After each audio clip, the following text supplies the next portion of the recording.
8.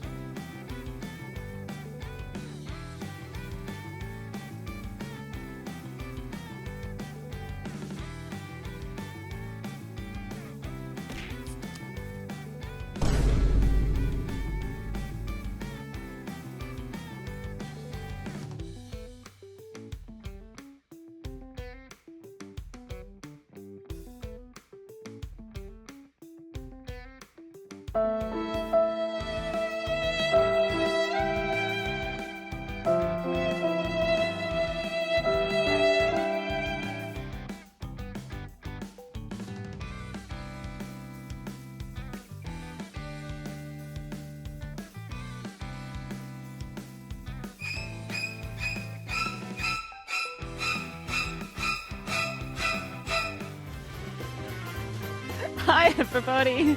Hello. My Stream Deck has disconnected from OBS, so there was a very beautiful moment there where I was waiting for the screen to change over, and it sure didn't do that.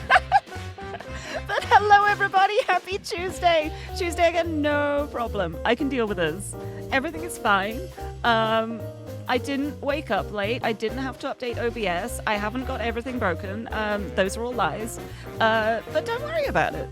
It's okay, because in times of strife, at least I've actually got amazing news for everybody, and that is the fact that women are actually real. I don't know if you knew this or not.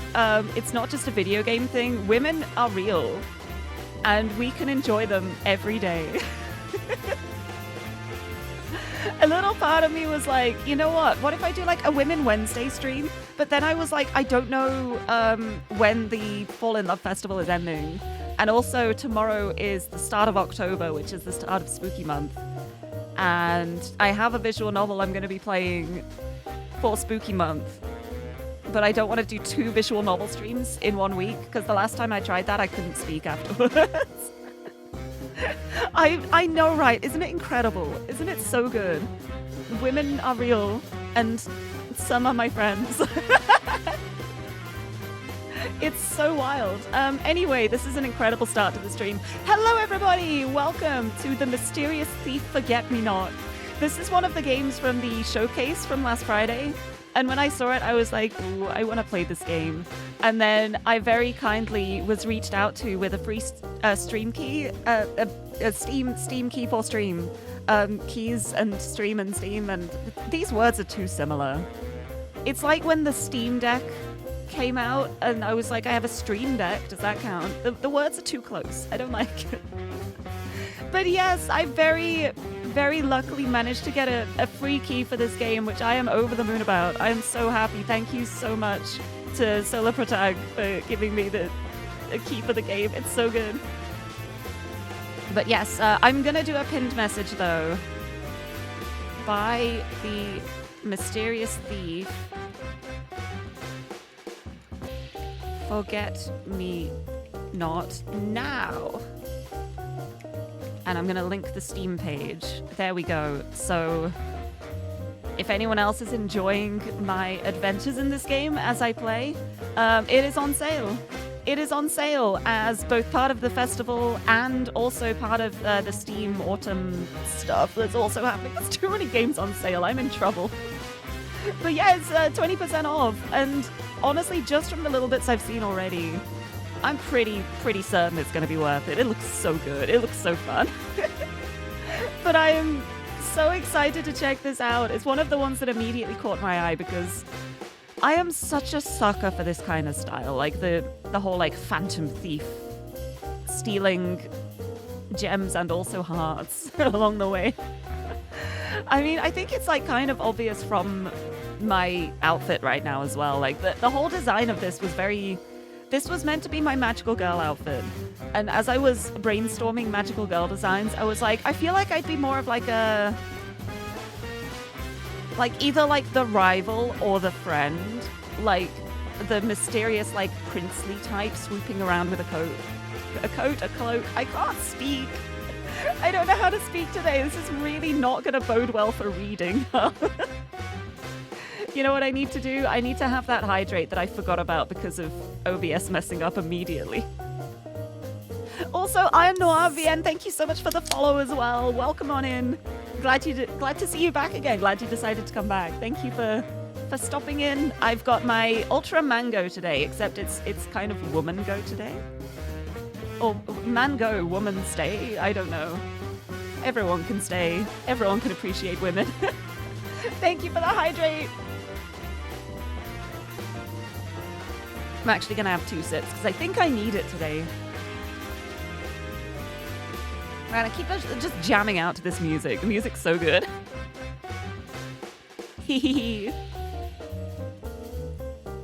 Right, let's go to the letter Q for a dictionary narration redeem. How many Q words are even in here? Oh, there's actually more than I thought there would be, considering there was like only 1 page for X. There's a decent amount of Q words. Let's see what we get for today. Oh my goodness, You know how I was talking about women? I just opened it on the page that has all of the queen terms. It's just a queen, queen mother, Queensbury rules, queen's council, loads of queen stuff. And then right underneath it, queer. Actually perfect. Actually incredible. Let's go for... I'm going to close my eyes and pick a word. We got Queen's Counsel as the word today. Queen's Counsel, noun. A senior barrister appointed on the recommendation of the Lord Chancellor. Okay, that's kind of boring. What is the Queen's evidence? Queen's evidence, in it's English law, it's evidence for the prosecution given by someone involved in the crime being tried. So it's just like, hey, you're trying to send me to jail. Let me give you this thing that kind of shows that I did it. That's the Queen's evidence, apparently. Like, if you really want to go to jail, and you're like, hey, here's this evidence I haven't shown my defense attorney. Would you like to prosecute me with it? I never knew that before. I've never heard that as a term, but I love that that has like a specific term for it. That's so good. Glad to be back. Oh, we met at Offkai. Oh my goodness. Offkai seems like forever ago now, but oh, I'm so glad. I'm so glad you found me again. Good times. Oh, Offkai was so fun.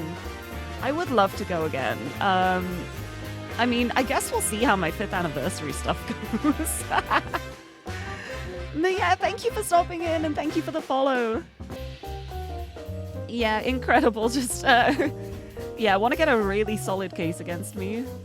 I can imagine it's probably more often used in like a very accidental sense of like, I didn't realize that this would incriminate me, but it actually has. And then the prosecution's just like rubbing their little hands like, yes, I got you now with your own evidence. The Queen's evidence. I wonder why. I have no idea why it's called that. But I kind of love it. But yes, anyway, welcome in. I'm very excited to play this game. I've got to say, like, doing all of the trailers for the showcase last Friday, it was so much fun going through them. But I was also like, I really, really want to play all of these games. And now I have to, like, try and prioritize them when they all look incredible. How am I going to do this? And then I was checking my email backlog because my emails, don't worry about it. I've been a little busy checking my business email account recently because things and times have been busy. But I was going through and I was like, wait, Solar Protect, I recognize that name. I recognize that developer name. I'm pretty sure that's the Mysterious Thief one. And so I very quickly opened the email and was offered a code to play the game. And I was like, 100%. Hold on, what's my schedule like? My schedule's okay for today. I'm doing it. I'm so glad I managed to finish Talos last week, though, because it meant I could do this. Otherwise, there would have been, like, one more Talos Tuesday. But no, I was, like, right at the end anyway. I think I wouldn't have been able to manage another Talos Tuesday as much as I would have liked to. Well, there'll still be more Talos in the future with community maps and puzzles and stuff. But, yeah, it is visual novel time now. And then tomorrow is the start of spooky season, which I'm very excited about because Lirie will be let out of her coffin for 1 month only. I say that as though it's like a different character. It's me. I just dye my hair for the season. But let me go through and welcome everyone before I start rambling. I got so distracted by everything breaking. Has my Stream Deck is still waiting for OBS. This is painful. I don't think any of my transitions are going to work properly, so I'm going to have to manually do them all. Anything that's like linked to OBS, I'm going to have to manually do. So please excuse me if things are a little like mistimed as I do them myself. But yes, Akire, congratulations on the first. Welcome, welcome. Mari, lovely to see you. Women are so great. I love it. Oh, games are a teeny bit loud. I can turn that down a bit. The music is just so jazzy, I couldn't help it. There, is that a little better? Hopefully that's a little better. It's very hard to judge sometimes, so thank you. Gents, hello, lovely to see you. Women, so great. Suzume! Oh, you just finished the demo for this yesterday? Oh, I hope you had fun with it. You've been playing so many of these. I hope it's been a fun time, though. A good way to spend your birthday weekend. Just many women. It's a good way to do it. AFK, hello, welcome, welcome. Happy Tuesday. Theo, hello. Oh my goodness, that's so many women. I love it. I love all the women. Hello, hello. Ayandori, hello. I already thanked you for the follow, but I will welcome you in as well. Let me scroll. It's me crying when I realized my stream deck wasn't connecting properly. Teehee. Have I got everybody? No, there's more people. Zahatikov, hello! You know who I am. Favorite puzzle game streamer. Oh, that is a high honor to have. Thank you so much. I'm so glad. And that's okay if you're at work. I can be your work accompaniment for a while until you're too busy. But thank you so much. Welcome in. And hello. Welcome in. Oh, tomorrow you're off. You can watch a Lirie stream. It's perfect. Start of October. I'm so excited. Welcome in. Oh, as the stream was waiting to start, I've just been bopping out to this music in the background. It's so fun. I'm so excited. I am such a sucker for this styling. Mind you, I say that about so many things. I'm give me fantasy. I love that. Give me Phantom Thief in the City. I love that. Give me fancy ruffled royalty. I love that. Give me cyberpunk Neo City vibes. I love that. Give me something really cute and fluffy and adorable. I love that. I'm just really easy to please. If something looks good, I like. If anyone ever asked me what my favorite aesthetic is, I genuinely would not be able to answer because I just think things are good. But yeah, I've been looking forward to this one. I've been excited. And I was so excited when I was making my schedule yesterday, and I was like, yes, I can fit it in before the festival ends. So yes, very excited for checking out the Mysterious Thief Forget-Me-Not. Oh, look at that. Look at that grin. Hold on. Look at this cursor. Look at that grin. Boop. So yeah, I'm gonna have one more sip of my monster and then we're gonna dive in. I'm ready to begin. Wilkinson Museum of Art and History, May 5th, 12:55 a.m. I guess I've got to have another sip, thank you.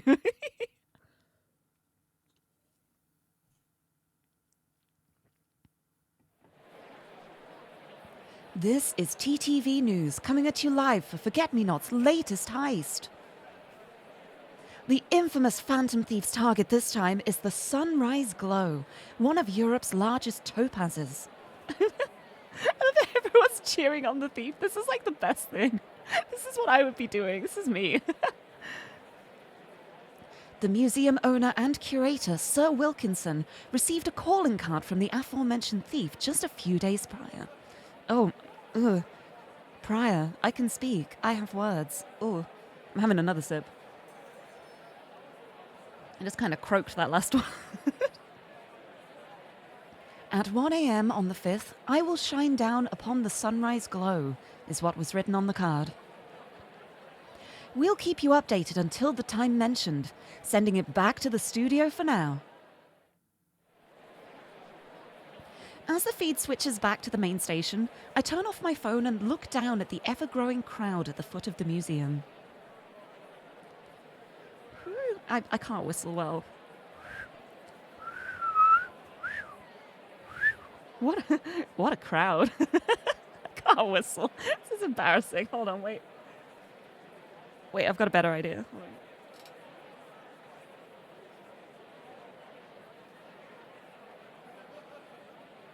Never mind, I can't find my recorder.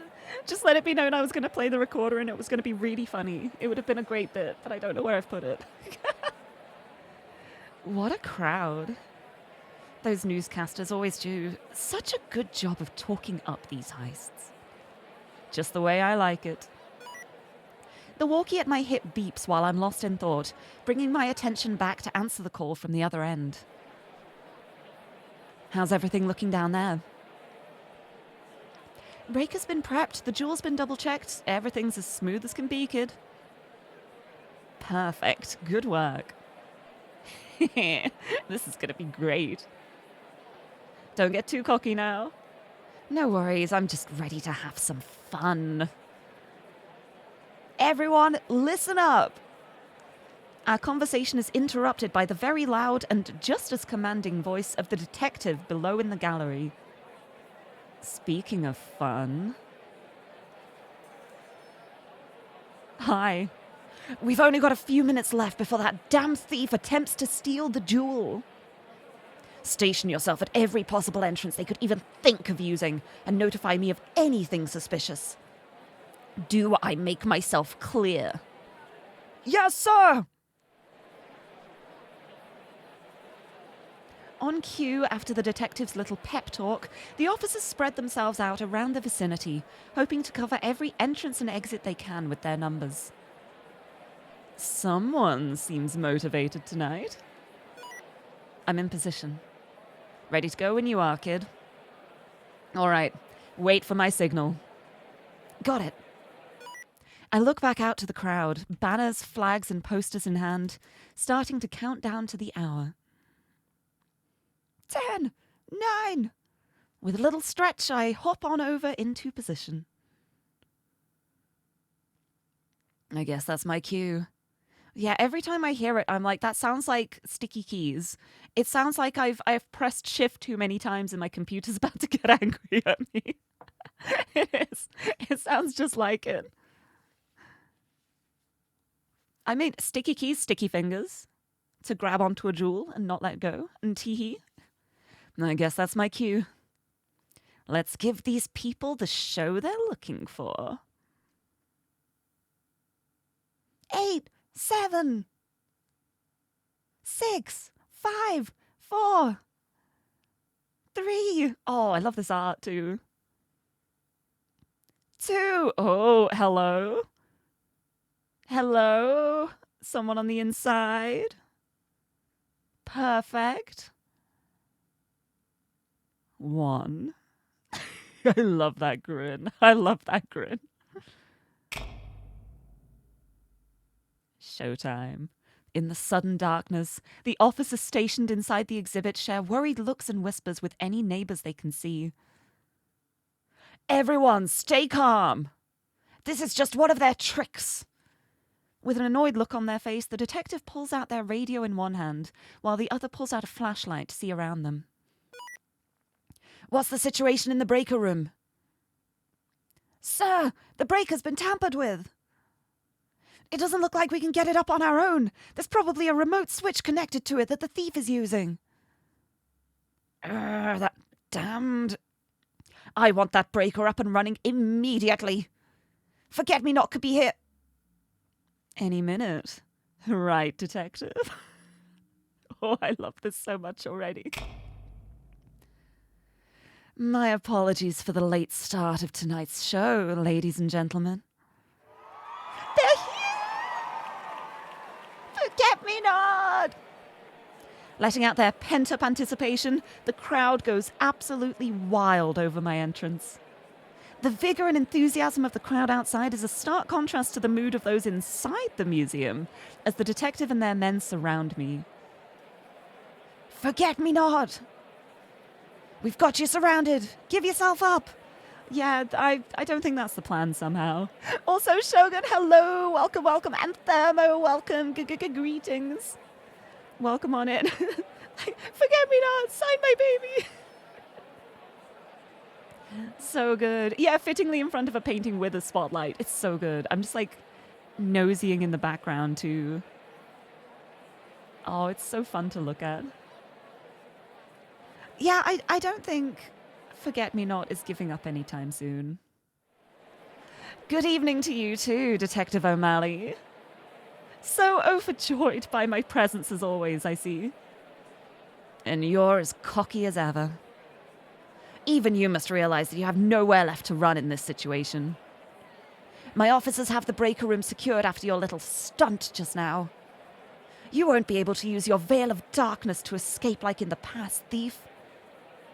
Leaning against the display case, I give Detective O'Malley a playful smirk and chuckle. And what's so funny this time? You just seem so sure of yourself, Detective. You won't be able to use your veil of darkness. How long did it take you to come up with that little quip?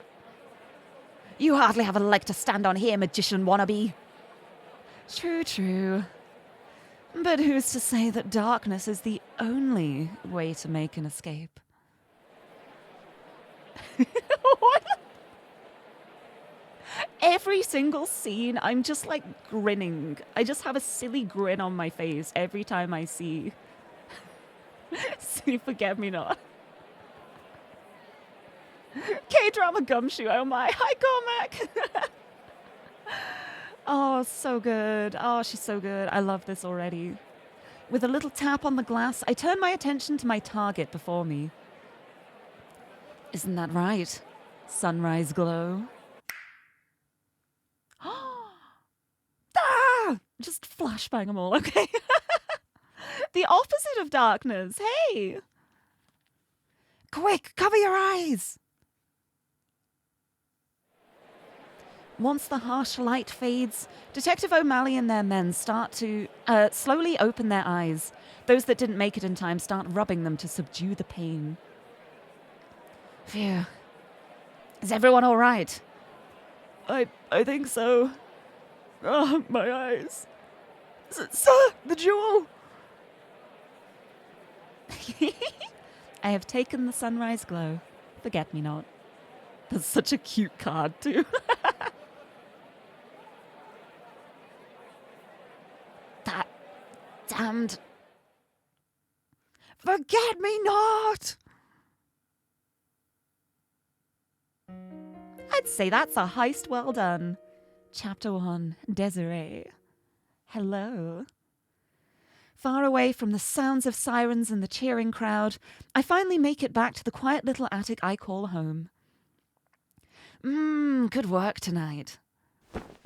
Thwomp. With a satisfied grin, I flop onto my bed, holding the jewel I won above me in the moonlight.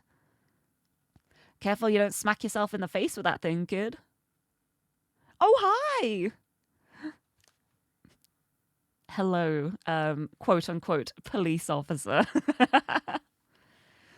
You're saying that as if I'm the one with butterfingers. As if to spite me, the jewel falls out of my hand and hits me in the face, prompting a chuckle out of my partner. Ow! You were saying? Oh, shush. That's me. That's me. I'm like, look, I'm so cool. I'm not going to drop this. Drops the thing. Thank you for the dinosaur nugget. Oh, I'm going to have a sip already, actually. I woke up at a ridiculously early time this morning. And so I was like, it's okay. I can get some more sleep later in the morning. I proceeded to do that and then oversleep until my emergency alarm went off, which is, you've got half an hour before stream, get up right now. And that's when I got up, and I didn't have time to do my usual vocal warm-ups. So my voice might crack a couple of times for the start of the stream as I'm like warming up fully. So please accept my apologies if I sound a bit croaky at times. I'm still waking up. I'm waking up. Slowly but surely. Anyway, I suppose some introductions are in order. I think they are. I'm Desiree LeChance, whom you've known as the fantastic Phantom Thief Forget-Me-Not up to this point. I've been doing these heists of mine for over 3 years, wowing the crowds and running circles around the cops who chase after me. Could we maybe not do a light show next time? I thought I was going to go blind earlier. That's why I said not to look at the jewel, you dumb. The snarky man before me is Sungwon Kim, Though he goes by his thief name Crow most of the time. Crow and Forget-Me-Not, that's really cool. I'm now imagining just like the mental image of like a crow holding like a strand of like a Forget-Me-Not plant in its mouth. That's so good. Also, Enki, hello! Welcome, welcome. My heart stolen. Yeah, my heart was stolen instantly, honestly. That's why I'm playing it. I'm very excited. But welcome, I hope you're doing well. Happy Tuesday. Thief Tuesday. Yep, you heard me right. He's also a thief, just not as eccentric as I am. He focuses on finding and revealing shady secrets about high-ranking officials or businessmen in the area. See, they're like ethical thieves. I think it's fine for them to be thieves. To me, however, he's my mentor, accomplice, and kinda adoptive uncle. It's a long story, so just take my word for it. Alright, noted. But anyways, I have something to tell you. What is it? Well, you've been working so hard as of late, juggling these heists and civilian life and such. So, I talked to a friend who owed me a favor to pull some strings, and got these. It's tickets! Swan Lake tickets! Oh, heck yes! He reaches into his pants pocket and pulls out a pair of tickets. Handing me one, I can see the Pavlova Ballet's Swan Lake written in an ornate cursive font. Yeah, like these strands around the text box, yeah. Just imagine like a crow holding onto one in its beak. Wait, aren't these for the ballet on Friday? You got that right. Figured you deserved a break, so how's about it, kid? That's awesome. Thanks so much. Anytime. Be sure to let Ramona know you're gonna take Friday night off. Of course. Now off to bed you go. You can send back the jewel on your way to work in the morning. Wait. Sending back? Huh? Okay. I wonder if it's literally a situation of like stealing them and then immediately returning them to where they were stolen from. It's just like putting on a show. 'Cause that's really funny. Good night, Crow. That's really funny. Or it could be a thing of like, this was actually stolen from me in the first place, returning it to their original owners. I really love that. That's so funny. It's like there's no actual like property loss going on here. It's just an irritation for the police department. That's incredible. That's so good. Good night, Crow. Night, Desiree. The excitement of the heist must have drained all my energy, for as soon as I laid in bed, I instantly fell fast asleep. Also, this music too. I'm jamming out to this. This is great.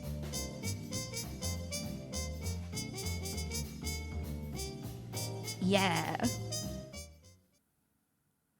The next morning comes quickly and begins like any other. After going through my usual routine of making my bed, getting dressed, and packing my bag for work, I do a little stretch. Crow over here. Just fully passed out. Relatable. Wait, the wrong way around in the bed too. So relatable. Good morning, world. Let's get today started. Hello. Hi. The thief of my heart, truly. Ooh! Tutorial. Occasionally during the story, you'll be able to explore the environment by clicking around. Point and click, my beloved. The cursor icon will change when you're hovering over something you can interact with. And if you've seen everything you can for certain clickable areas, then a check mark will appear over the mouse. Oh, that is wonderful. That is so wonderful, because I always worry about whether I've missed things and I'll like repeat the same thing over and over, looking at upwards rain. You can also, in some places, click the left and right side of the screens to either pan the background or move to a new location. I love this. I love this. I'm going to save. I love to click around. Let's have a look at the corkboard then. I wonder what Andre put on the board today. Today's schedule, grocery shopping on Thursday. That's really funny because Thursday is actually when we get our weekly grocery shop too. Oh, and a note? Please don't enter the attic through the window. You're lucky most of my patrons leave drunk. Sorry, Andre. Alright. Oh, what's on TV? Oh, Crow's still asleep, so I can't turn on the TV to check the news just yet. Just mute it! Just mute it and... Oh, wait, it depends on if you have, like, something that it has closed captions enabled. Maybe not. Just watch the pretty pictures. Though right now, they're probably just talking about the weather report for the week. I can wait until I'm at work to tune in. What else around here? Okay, I can move. Right, I want to check. Oh, picture? In the midst of my before-work prep, I shift my gaze to the writing desk next to my bedside, realizing I'd forgotten something. Picking up the photo that's sitting on it, I stare at it solemnly and whisper to myself. Aww, the family photo. Hey, Mama. Hey, Papa. I'm heading to work now. Don't worry, I won't overdo it this time. I hope you two are doing all right. I miss you. Aww. Gently putting the photo back in its place and giving it a little pat, I focus on getting ready for work once more. Oh, I wonder what happened. Little cactus, hi! That's Charles Potley, our cactus. We call him Charlie for short. Crow originally didn't want any plants up here in the attic as he was worried about bugs and such. But I turned him around after showing him how cute Charlie was. Honestly, understandable. Also, very easy to look after, too. Though I did have to ban him from naming him after he first tried to name it Pestilence. Okay, what are you talking about? That's a great name, though. That's the kind of name that Xander, my brother, would give to a cactus, honestly. Right, bed. Can I just go back to bed? Just double checking. Yep, bed made. I hate leaving my bed a mess after I wake up. It's just instinct at this point. If only I could wrestle Crow into following my habits every now and again. I'm sorry, I'm also a Crow in this situation. I'm so bad at remembering to make my bed. And my main problem is, I'll wake up in a morning, I'll like leave my room to like go grab a drink and use the bathroom and stuff. And then by the time I get back into my room, my cat Tiffany will have settled on my unmade bed. At which point I'm like, well, I can't make it now because she's lying on it. And she's so comfy. I can't disturb her. So that is my excuse, Your Honor, as to why I don't make my bed every day. Yeah, the people yearn to point and to click. I love when I'm able to do both. It is such a joy. I'm such a sucker for point and clicks. I really love point and click games so much. I actually have a few on my list that I want to play. Like, when I was younger, like one of the first games I remember playing was Broken Sword at probably an age where I was too young to really be playing Broken Sword. But I love the Broken Sword games so much, and I really want to like replay those on stream sometime because I think it would be very fun. Because the only thing I really remember is one time that I managed to soft lock myself with a goat and I couldn't finish the game. Good times indeed. But I know there's a bunch of like remakes and remasters out, so that would be a lot of fun. Anyway, let's check the closet. The only place I could hide my outfit. I wanted it to be flashy, so I customized it myself with the fabric flowers. Oh, yes! And some really devoted fans have tried making replicas of it, so I can take it with me when I'm doing laundry, no problem. Yeah, you're just a huge fan. Though, I'm not sure how to feel about that, if I'm being honest. I think it's pretty great. Right, I think that's everything on this side of the room. Let's do a little bit. Oh, it's a tiny bit. Just so I can see the boxes properly, I suppose. Right, let's check out Crow. Hi. Yeah, no, I'm not gonna even attempt to wake him up. The last time I tried to wake him up before noon, he gave me an hour-long lecture about it. At this point, I've just accepted that he's fused to his bed until the afternoon. I mean, he probably stays up late. So it's just a misplaced sleep pattern. I think there's nothing wrong with that. Yeah, so on Friday we'll ask Xander what he would name a cactus. Yes, we should. The 4 houseplants of the apocalypse. What would the other ones be?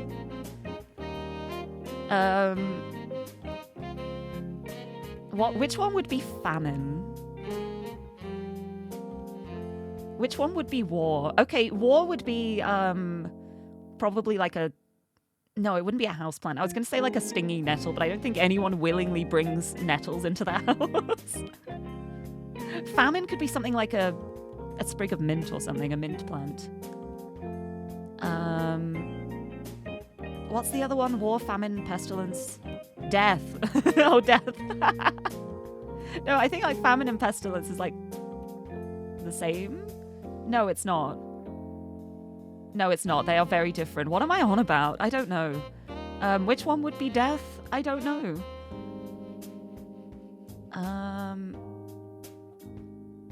I don't know enough about houseplants. I'm really bad at looking after plants. Oh, wouldn't it be funny if, like, for war or something, it's actually like aloe vera or something? It's an aloe plant to heal the wounds of war. Death is just a stick. It's just any plant that's dead. Perfect. We've got the 4 houseplants of the apocalypse. Perfect. Anyway, what's with these boxes? Even though we live up here, this is still an attic. We try to leave as much room for any boxes and such for the bar as we can if there's no space in the storage room, and even help organize it. Although Andre is really good at organizing things, so there aren't many boxes left over to begin with. I'm excited to meet Andre. I'm guessing like the owner of the bar downstairs. Oh, there's more if I click on Crow again. Hello. I swear the man's part bed. That was so worth the extra click. I feel like that was just like a tutorial for additional clicking for more dialogue, and I will very much take it. Oh, maybe war's a Venus flytrap. Oh, that would make sense, yeah. A plant that would bite you. Either that or like something super poisonous. Like it's gonna fight you if you touch it, like something that's very irritating to the skin. Maybe not like super poisonous, that would be more death domain. I don't even... I don't know why I'm getting so distracted about houseplants. I'm so sorry. Right, let's go downstairs. I think I'm good to head down now. Wonder if Andre's done prepping for the day. Hello? After going downstairs, I'm greeted with the sight of the empty bar. Tables, glasses, and the like cleaned to prepare for the day's patrons. This is a nice-looking bar. I like this. I've got to say, I'm such a sucker for like the brickwork and black sleek surface combination. I think it always makes things look so like sleek and professional. Happy hour starts at 3? Okay. All right. Okay, I'm not one to judge. It is fine. Wait, it's nearly time. It's nearly happy hour. Perfect. The owner and bartender waves at me from behind the counter, setting down a glass he was wiping. Good morning, Desiree. Morning, Andre. This is Andre Daniels, the owner of the bar and restaurant we live on top of. The Gallant Rogue. Oh, that's a I love that name. That's perfect. That is magnificent. The Gallant Rogue. He and Crow have known each other for years, and even before I joined the team, Crow was lodging in his attic, so he's used to this. Let me know when you want something to eat before you head out, alright? Will do. Oh, that's so nice. Right, so I will talk to Andre last after I've had a little look around. Right, let's see what the weather's like. I look up at the TV on the wall where they're all talking about the local traffic. Movement in the lower stretches of the city has slowed due to a light altercation, but should clear within the next hour. They usually talk about my latest heist later in the morning. Probably so all the people who came out to watch can get enough sleep in. I see. Let's have a look at the bar wall. Looming before me is the impressive collection of alcohol Andre keeps in the bar. Wines, vodkas, brandies. If he doesn't have it on the wall, he'll try to get his hands on it for the sake of it. And and yet Crow won't let me have even a single sip of anything alcoholic. It's not fair. How am I supposed to know if I like it if you won't even let me try it? I'm 24, for God's sake. I can handle even a little bit. I wonder if there's a reason behind that. Side-eyeing the photo on the desk and the tragic backstory. Kitchen? Back there is the bar's kitchen. It's pretty spacious, and Andre takes good care of it, so it always looks really clean and neat. Though he's also very territorial about it, even with me and Crow when we help him out. Especially Crow. There's probably a story behind that. I can imagine.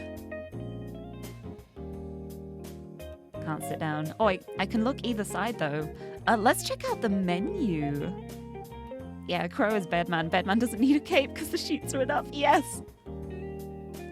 Let's check out the menu, then. In the evenings, the Gallant Rogue is the local bar most night owls flock to. But in the day, it's a casual restaurant that serves really good food and drinks at a decent price. Andre really prides himself in making all the food as amazing as possible. Within reason, of course. Crow and I help him in the kitchen on busier days to make sure he doesn't overwork himself. Crow may not look like it, but he's actually a pretty good cook. The meals I've tried have all been great. Though he and Andre have quite different heat tolerances. I wonder which way around. Who can take the spice? Alright, let's have a look. Over here. Ooh! Oh, this place is lovely! Oh, this is really nice. Oh, let's have a look at the photos on the wall. Scattered around the walls of the bar are photos of the highlights of Twin Bells. The Twin Bell Towers, the museum, the theatre hall, all the things that bring people to visit the city of ours. Okay, so that's going to be the Twin Bell Towers. I guess that's the museum. Could be the museum or the theatre hall. That's so cool. I love the roses too. There's also various memorabilia related to the famous thief that took the city by storm, the Scarlet Rose. Ooh, another one. Another one. Women? Flower Lirie? Hello? Scarlet Rose was the phantom thief that came years before me and is considered a part of our history now. He was a master of disguise and quite the charmer from what I've heard. He retired before I was born. Andre told me that he named the bar in homage to them, but Crow likes to imagine that the moniker fits him too. I think it fits everyone, honestly. There's a lot of gallant rogues around here. Let's look at the pool cues. Andre's prized cues. He uses them whenever he plays a game with someone in the night. He told me they're hand-me-downs from his dad's side of the family, but he's taken such good care of them, they look brand new. Pool table. The pride and joy of the bar, other than the bar itself, of course. Andre has a special rule where if a customer beats him in a game of 8-ball, they get free drinks for the night. Ooh, that could be dangerous. Oh, but so far no one's been able to beat him. I see. I see. The games have even gotten so popular that people come to the bar at night just to see them. That's so fun. Alright, what else is around here? I don't want to exit yet. Right, I think that's everything on this side. Let's look the other way. Let's go over here. Ooh, it's to go back upstairs. I don't know if I need to. But let's see if Crow's awake. He's not gonna be. But let's see. Yeah, everyone's still asleep. Why'd I say everyone? It's just him. I like that I can go back and forth, though. Right, yeah, I think it's just Andre to interact with now. Hi! Ready for some breakfast, kiddo? Oh, you know it. You bet. What would you like me to make? Eggs and bacon?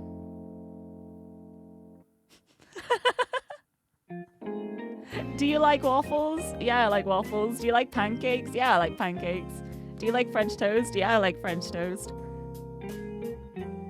Can't wait to go. I think I gotta go for waffles. No, I'm gonna go pancakes because that's what I would choose. I like pancakes. Very much. Pancakes, please. Sure thing. Tea as usual, I assume. Of course, any's fine. Yeah, this is for me. This is for me, thank you. I'll be right back then. Pancakes and tea. It's perfect. Now the true test of character begins. I hate the song just playing over and over in my head as soon as I saw the 3 options. Yeah. Can't wait to get a mouth of waffles. Good song. Good song. How long ago did that song came out? Actually, I don't want to know. I'm not going to look it up. I don't want to know. Everything's fine. Also, Fairy Go, hello. Welcome. Oh, you've seen this like 5 times and never realized it. I'm so glad I could point it out to you then. I love it. Andre grabs an apron and tightens it around his waist with a confident look as he walks into the kitchen behind him. Meanwhile, I stare at the TV hanging from the ceiling nearby as I seat myself on one of the stools by the counter. Twin Bells can expect about 5 millimeters of rain tomorrow night, but it'll quickly clear in the early morning as folks start their day. Rainy days always make heists harder to plan for, especially with how often our friendly detective chases me onto the rooftops. As my weather report wraps up, or as the weather report, it's mine too, I think, I can smell the wonderful aroma of my breakfast wafting from the kitchen, with Andre carrying it on cue. Here you go. Oh, look at that. Oh, look at that. Look at that. Oh, I kind of want to go back and see the other 2 now. Oh. Andre sets down a cup of hot tea, a bottle of syrup, and a plate with a tower of 3 golden brown pancakes. Ooh. The pancakes are complemented by a variety of fruit arranged around the base, and a cute little square of butter sitting proudly on top. Thank you, Andre. This looks amazing as always. As I pour a generous helping of syrup on top of my breakfast, Andre gets back to cleaning some of the glasses. I don't think I've ever met someone with a bigger sweet tooth than you, kid. I love sweets. Sue me. Oh my god, we have so much in common. Puts hair around back of my ear. We love sweets. We're women. Oh my god. Although, I haven't eaten things as sweet as I used to thanks to your cooking. Well, someone's got to be the adult here if Crow won't. What would we do if you suddenly got a bunch of cavities from your self-indulgent eating? Fair enough. After cleaning my plate, I take one last sip of tea, getting up from my seat. Thanks again, Andre. No problem, Desiree. Good luck at work today. Thanks, you too. I can talk to him again. Can I get more breakfast? I'm still hungry. Not headed out yet, kid? I gave myself some extra time, so I can hang out a bit longer if I want. Good. It's always better to be early than to be right on time. Must feel nice to have another morning person around, huh? You have no idea. I am also the exact same there too. I would rather be like an hour early to something than risk being 5 minutes late. I hate the thought of being late. Like, running late for my stream today, even though, like, I still technically started the stream at 0:00, I was like, oh, I'm late. I don't like this.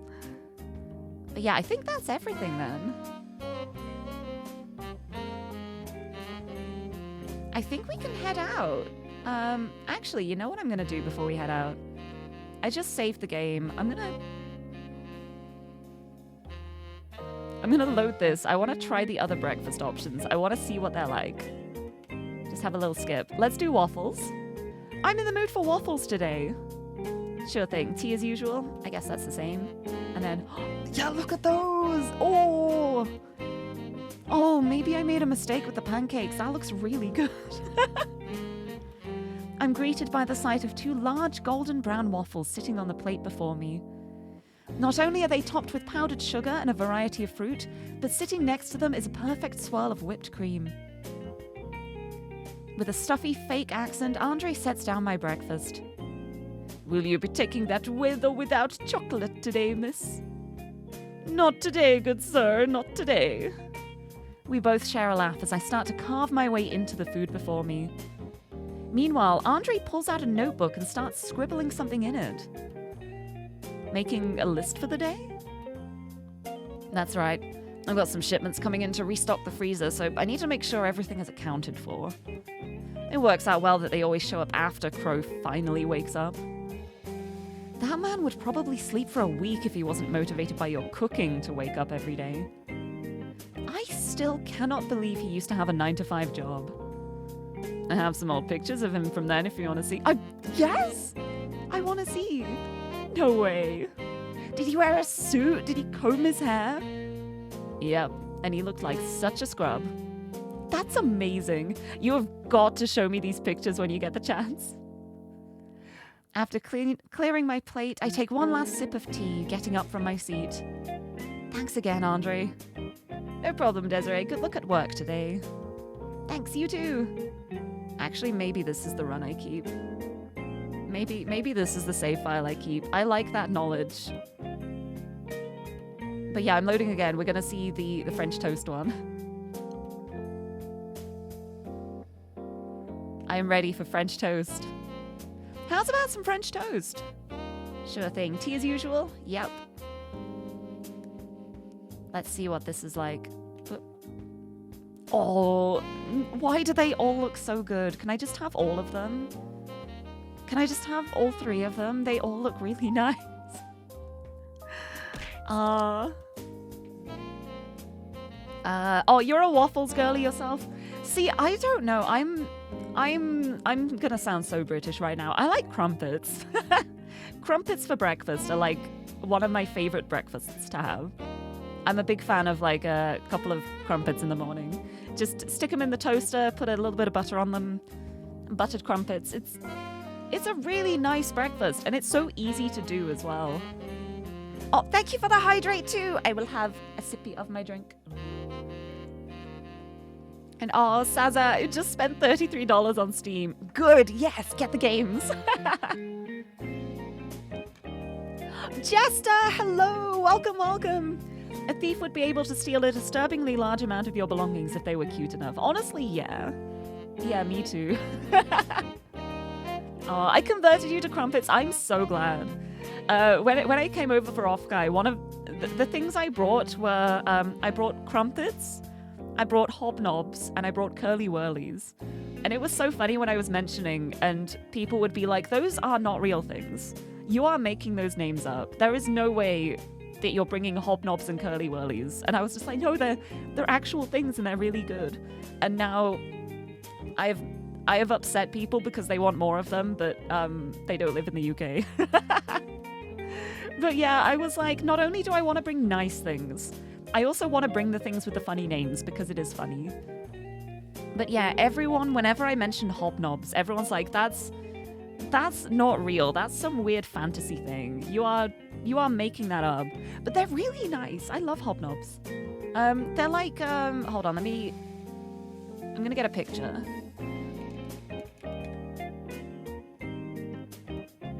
I'm gonna get a picture. They're really nice.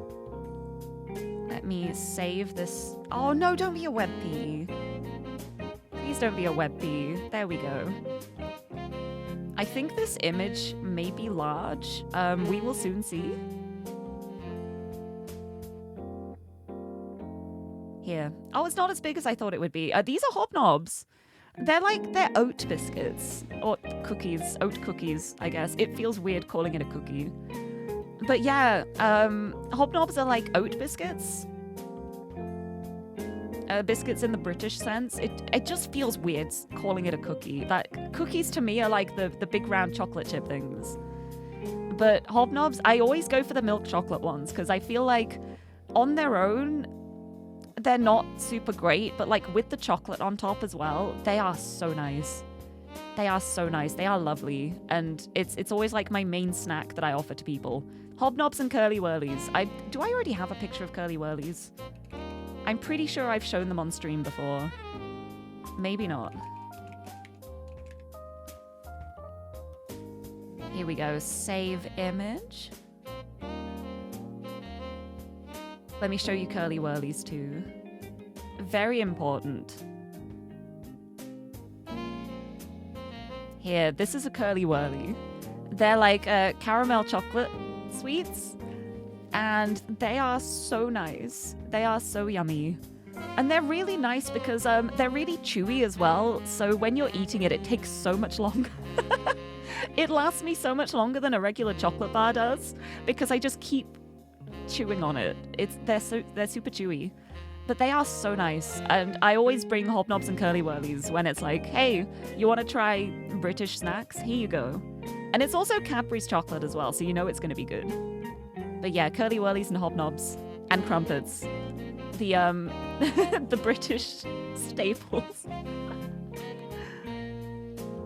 Yeah, I love curly whirlies. Can't imagine it without the chocolate. Honestly, they are nice. It's like more of like a dunk it in your tea biscuit without the chocolate. But I just really like them with the chocolate. I just think they're very nice. For some reason, you thought a curly whirly was something completely different. Thought it was licorice. Oh, no, I'm actually not a big licorice fan. I don't like licorice. Which means that people who do like it can have all of mine. Also, meow, hello! Curly whirlies are so good, yes! I love them so much. Oh, they have little bits in a bag instead of the candy bar shape. Yeah, you can just get like a bag of them. I think Cadbury's do that for most of their like chocolate bars and sweets and stuff. They will do like mini versions that they put as like little bites in a bag. And I really like those because they're super handy to just like have a couple and then close the bag up for later. Although I say that, I usually don't end up doing that. I just eat the whole bag in one go and then I feel ill and wonder why. I'm a responsible adult.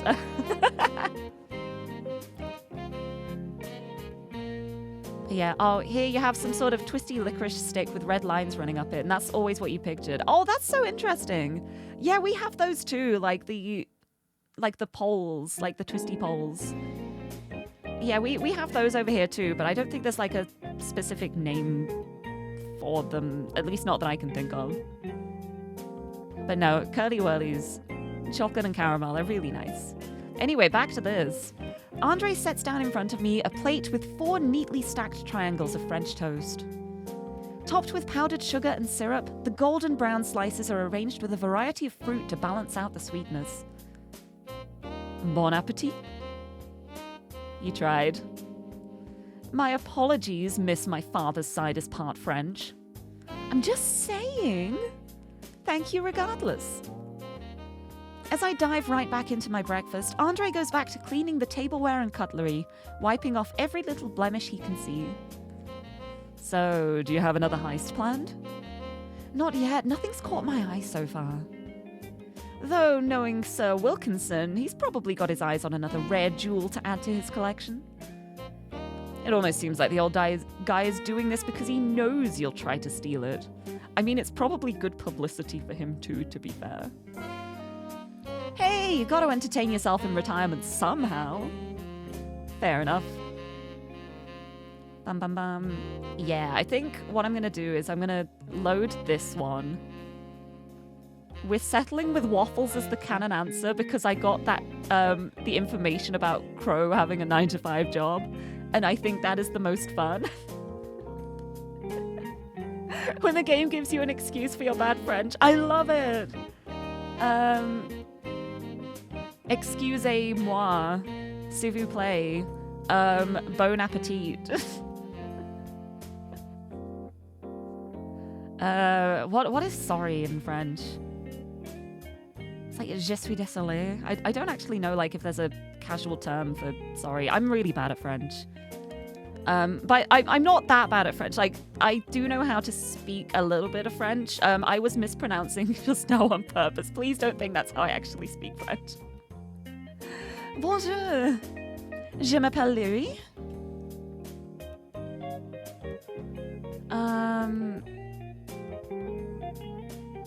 That's about all I can remember, actually. Never mind. Right, anyway, I think that's everything from here. Unless things might be different upstairs now that food has been cooked? No, he's still fast asleep. Never mind. Right, I think we're ready to head out. After an entire hour, I'm finally leaving the bar. Let's go. After checking my belongings, I turn around to wave to Andre. Bye, Andre. Have a good day today. You too, kids. See you later. Ding, ding.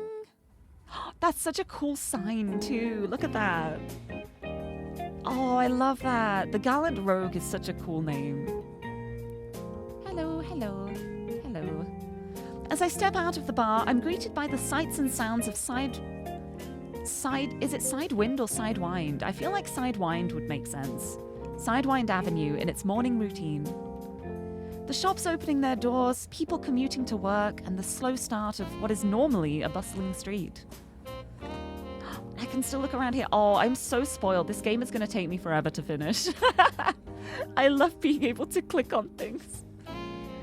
From the street, I can see the window to the attic I was just in a moment ago. You'd think we'd be concerned since it faces the street, but unless we're right up against the window, no one can really look inside. Plus, Crow got blackout curtains for it, so that's an extra measure against anyone gawking from the street. The view isn't that good though, but you gotta trade something for convenience, I guess. The Gallant Rogue. That's the bar, isn't it quaint? It's in a pretty decent location that's not too central, but also not too far from the major points of the city. Perfect. Also helps that it stands out from all the buildings nearby, since they look so similar. Yeah, this one looks so different. The power of brick.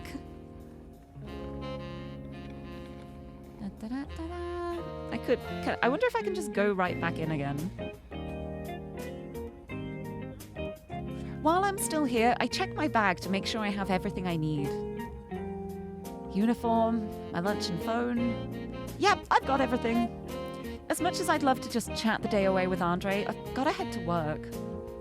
You do you? What if you take a while to look around first? Oh, idle passers-by. Hello. As I walk by the TV store, I overhear a couple of ladies chatting to each other while watching the news. Oh my god, women real? Did you go to Forget-Me-Not's heist last night? I did! It was fantastic as usual! Hey, who do you think is cooler, Detective Aiden or the Phantom Thief? Ah, that's such a hard question. If I had to choose, though, I'd pick Forget-Me-Not. He's so dreamy. Take that, Detective. Though maybe one day they'll get it right. Yeah, he's so dreamy, huh? Alright, let's look. That way goes to the south end of Sidewind. Sidewind? I want to say Sidewind, actually. The house numbers in Germany are swapping sides, so 1410 and 1411 next to each other would be rare. Yeah, it's the same here, too. It's like, there'll be like the odd numbers on one side of the road and then the evens on the other. But I guess it depends on the area, too. Like, if the other side of the road doesn't have buildings, maybe, if they're just on the one side and then there's like a park or something on the other side.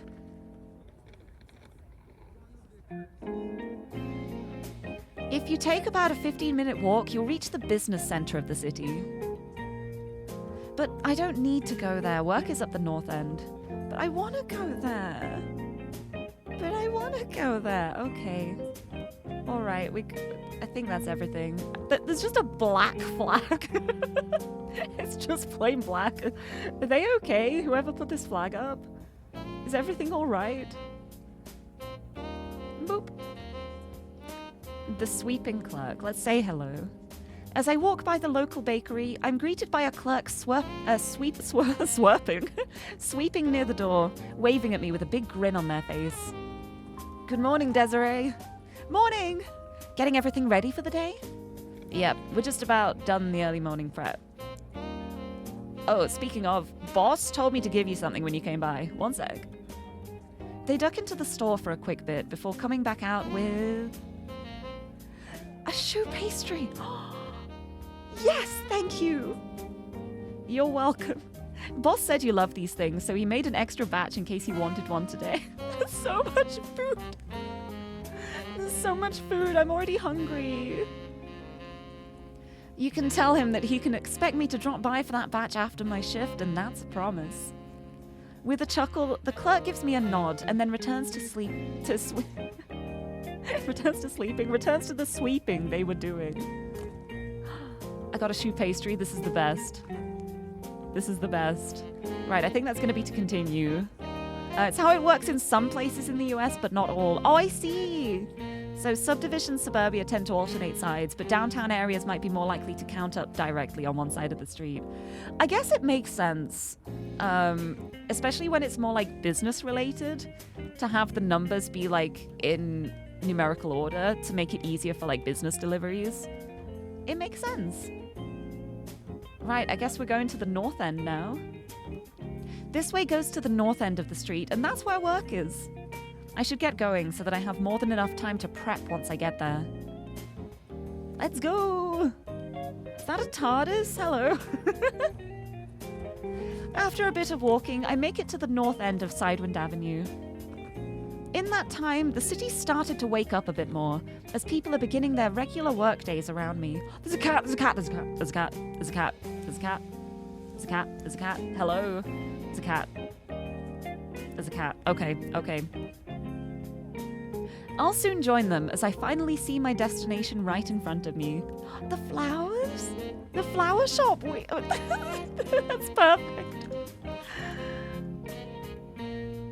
That's so perfect. Cat, cat, cat, cat. This little cutie is Marigold, the pseudo-mascot of the flower shop. Marigold, I love you. Miss Ramona found her hanging out behind the store a while back and has been taking care of her ever since. She named her Marigold because she's the same color as them.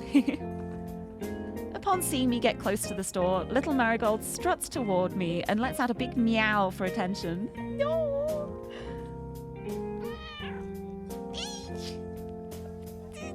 A baby! A baby! I love you! I love you! You are so lovely. Good morning to you too, sweetheart. And how are you doing today? I lean down to give my furry friend a gentle scritch behind the ears, to which she practically pushes her head into my hand for. Gosh, you're so cute. I hope you have a good day today. Sorry, just instinctively pet voice. I love you. I love you. I love you.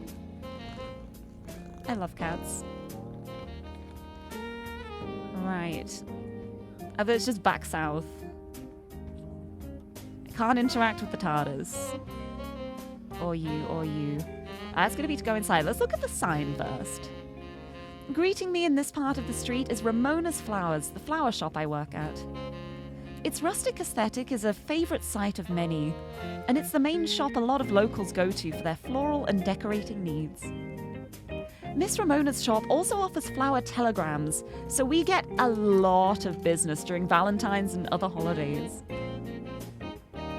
Nice. Right, what's over here? Oh, hello. I walk up to the mailbox nearby and, after quickly making sure no one's watching, put on my gloves and drop a bubble mailer inside. Yeah, let's get that gem back. Almost forgot to give back my prize from last night. So long, little friend. Thanks for the fun last night. I close the lid to the mailbox after confirming the deed and hide my gloves back into my bag along with the rest of my belongings. I love that she just walked out onto the street with this gem in her bag. I always make sure I send it using different mailboxes and to keep my fingerprints off of it. Standard stuff. Even the great Detective O'Malley shouldn't be able to find any clues with all this. Right, I'm guessing it's not going to let me go further north because it's going to be like, well, I have to go to work, but I'm going to try it anyway. Going further north from here goes right to the heart of the city. As you'd expect, there's a lot of tourist landmarks, such as our noteworthy twin bell towers. It can get pretty crowded in the warmer months when people are vacationing, so us locals hang out there in the off-season instead. Makes sense. Makes a lot of sense. Yep, I think that's it. Into Ramona's Flowers. And here we are. I double-check my belongings just in case before stepping up to the main entrance. I wonder if it would, like, stop me here if I hadn't posted the gem. If I check my belongings and, like, spot the gem and be like, oop, gotta post that first. Very curious now. I double-check my belongings just in case before stepping up to the main entrance. Time to head inside. Hope Miss Ramona hasn't been too busy before I got here. Hee. Oh, I love all the dumb references to stuff in this game. They're not even dumb references. They're incredible references. But yeah, Ramona's flowers. I miss Scott Pilgrim. I need to, like, rewatch the movie at some point. I like Scott Pilgrim. The self-admitted nerd. I am also a nerd. Saul's a nerd. I love it so much. I love that so much. I'm a big fan of being a massive nerd and not being ashamed of it, because it's a fun thing. It's a cool thing. And I will not let anyone use nerd as an insult unless it is me towards my brother. That is the only time. Hee hee. I walk into the flower shop and am greeted by the pleasant, subtle smell of the flowers displayed around the store. They look so nice. They look so lovely. Hyacinths, pansies, roses, tulips. This shop holds as many as it can handle and takes meticulous care of each and every one of them. Also greeting me as I walk in is the owner of this shop and my boss. Good morning, Dee! This is my boss, Miss Ramona Bernardi. She's a close friend of my mom's and a previous quote-unquote client of Crow's. From what I understood, she was having issues with a corrupt landlord in the area that was taking a toll on hers and others' shops. So she hired Crow to step in, and now she and the other vendors in this area don't have to worry anymore. Yeah, don't worry about it. It's so good. Yeah, there's so many great references. I love it. He helped me meet her so I could apply to work here. I've been working here for a few years now. Morning, Miss Ramona. Hope I didn't keep you waiting. Kept you waiting, huh? Dee, please. You know you never do. I'm still taking care of things at the front, so take your time getting ready. Sure thing. Take your time getting ready. That means I get to point and click. Oh, love this.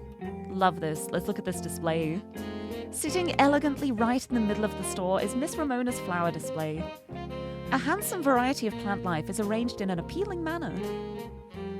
Miss Ramona loves arranging the store, and especially this part.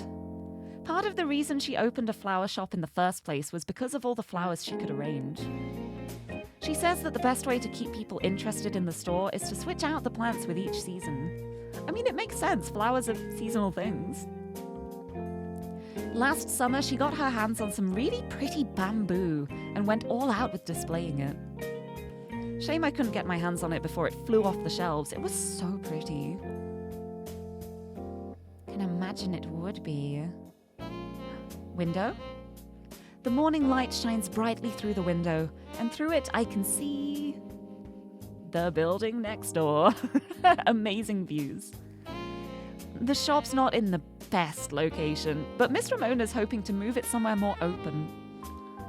She has her eye on a larger building a little bit north of here, and it's got a nice big window where the plants can bask next to. With the business we've been getting, it shouldn't be long before she can snag it for herself. Yeah, I'm so glad to hear things are going well. Right, is it going to be going in the back to get ready for work? I don't know. I walk up to Miss Ramona, who's scrolling through her phone behind the counter. What are you doing? Looking at what flowers I need to get for the shop. Mother's Day's coming up, so we're going to need a fair amount of carnations. Oh, right, those sell out so fast around this time of year. They sure do, don't they? Although the forget-me-nots, as certain Thieves fans buy, have continued to be our biggest hits.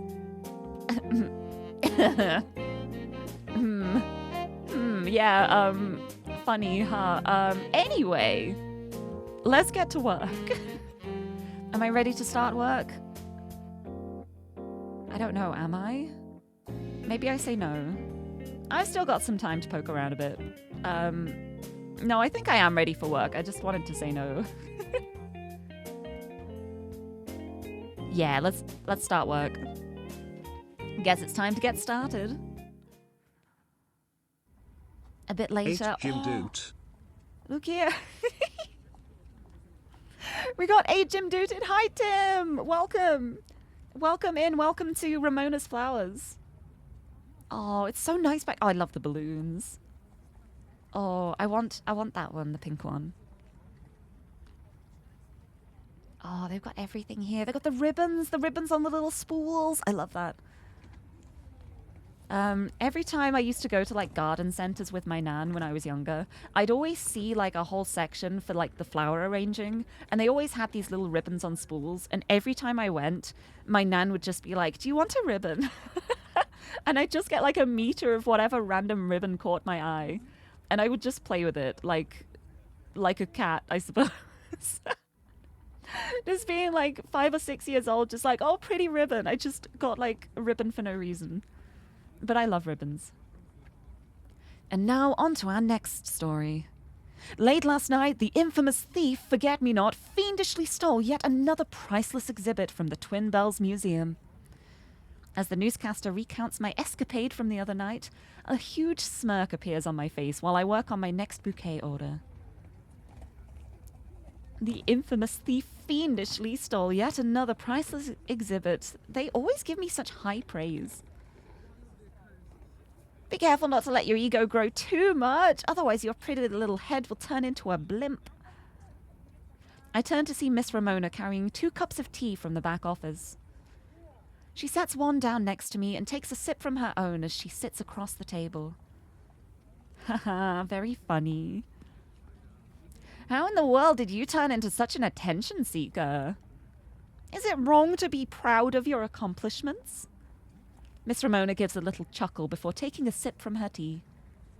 Yep, you definitely take after your father more. But what's that supposed to mean? Take it as you will.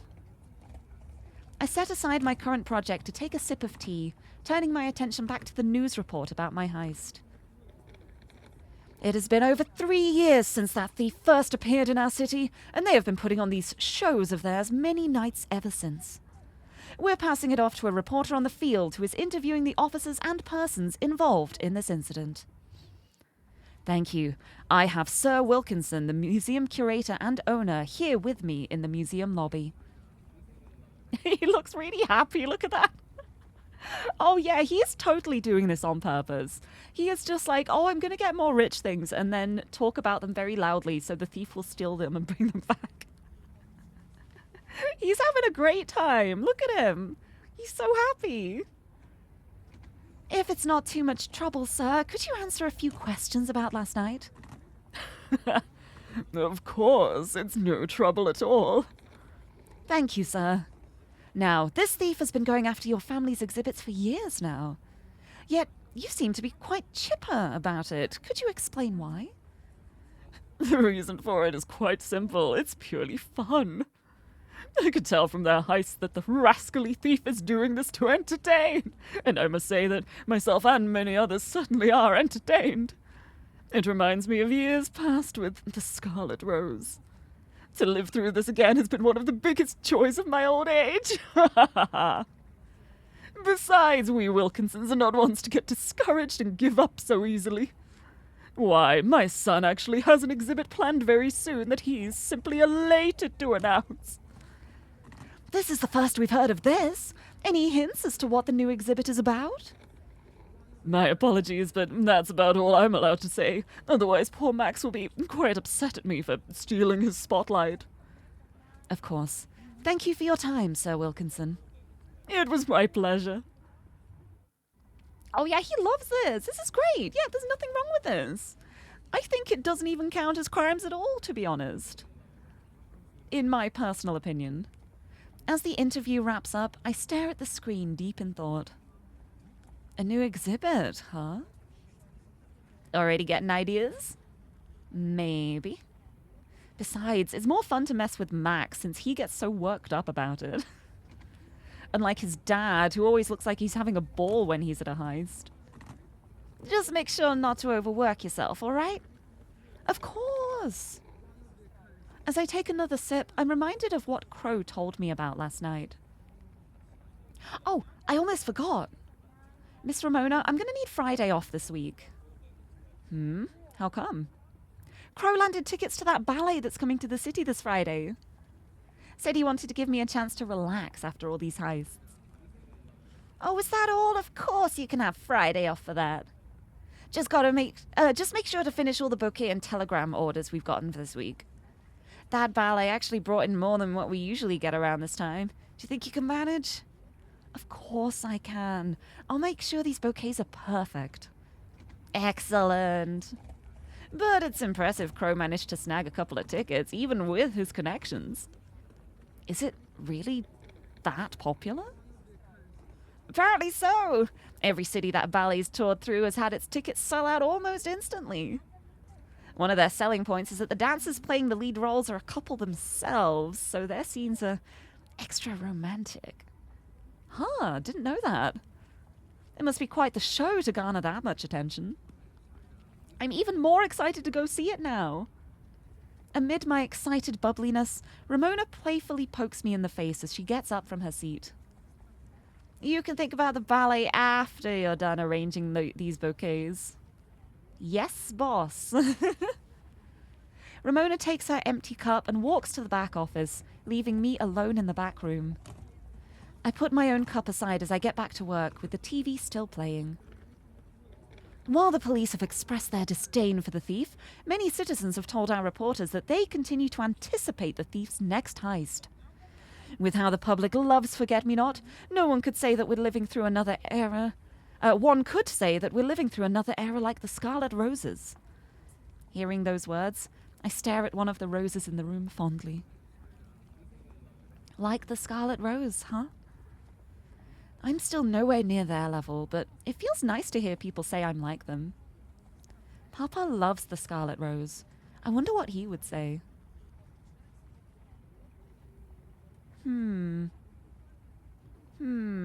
What if Papa was the Scarlet Rose? Much to think about. After that comment from Ramona, I'm like, what if? After an admittedly long day, I return to the dimly lit bar, my bag on one shoulder and a box of choux pastries from next door under my other arm. Greeting me is Andre, walking back behind the counter after cleaning the main area a bit. Welcome back, Desiree. Thanks. Is Crow around? I brought some choux pastries from next door and wanted to share. He left a couple hours ago, said it was for a new job. Another one already, huh? Did he say where or who? Nope. Said he's keeping it on the down low this time until he's done. That's fair. Would you like first dibs on one of these, then? Don't mind if I do, thank you. I open the box in my arms and he gently pulls a pastry out, then grabs himself a small plate to not make a mess. I make myself a seat on one of the stools, putting the box next to me, and the two of us start chatting away. Got some downtime. Got some downtime right now, huh? Yep, the usuals won't start showing up for a little bit. How was work, by the way? Ooh, pretty good, pretty busy. I think it was pretty good. Pretty good. Miss Ramona and I had some extra time to chat about stuff, despite all the work we had. I should visit Ramona sometime. Been needing to get some new plants to decorate the bar with. I'm sure she'd love to help you pick something out. Got anything specific in mind? Maybe some forget-me-nots? Not really. I'm just growing a little tired of that old cypress next to the door is all.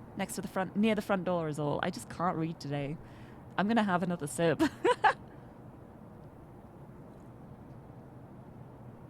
I need more Monster. My words aren't walking. Hehe. I think a Monstera or Yucca would fit well there. Miss Ramona has some in the store this month. I'll have to go see what would work better then. Oh, by the way, Crow said he's buying dinner on the way back, so we don't need to cook anything. Oh, okay. Any word on what, specifically? Nope. Although, knowing him, he'll want something hot. Oh, so Crow is the one who likes the spice. I see. Thank you for the hydrate and posture check. Oh, I do need a big stretch, actually. Oh. Oh, my shoulders needed that. Hold on. Big stretch. And another sippy. Thank you very much.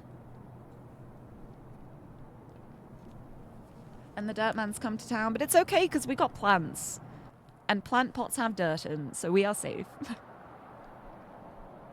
That man sure loves his spice, huh? As Andre is finishing up his pastry, he looks at the clock hanging on the wall. Do you mind helping me in the kitchen for a bit tonight?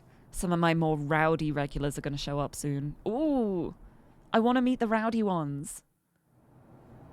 I just want to make sure my part-timers don't get overwhelmed, you know? Sure thing. Let me just go take my jacket off quickly. Take your time. It won't get messy until they've had a few drinks. I see. Sloppy drunks. Wonder who has a better spice tolerance, Crow or Xander? I'd say probably Crow. Xander has a good spice tolerance, but he won't just, like, make things spicy for the hell of it. Like, a lot of the stuff we cook, like, he'll be like, I'm actually adding less spice to this because I want it to taste good. But I don't know, actually. I don't actually know what Xander's spice tolerance is. It's certainly better than mine, I can tell you that much. I really like spice, but I'm a big baby with spices. I can't handle them. Like, I'm better than I used to be.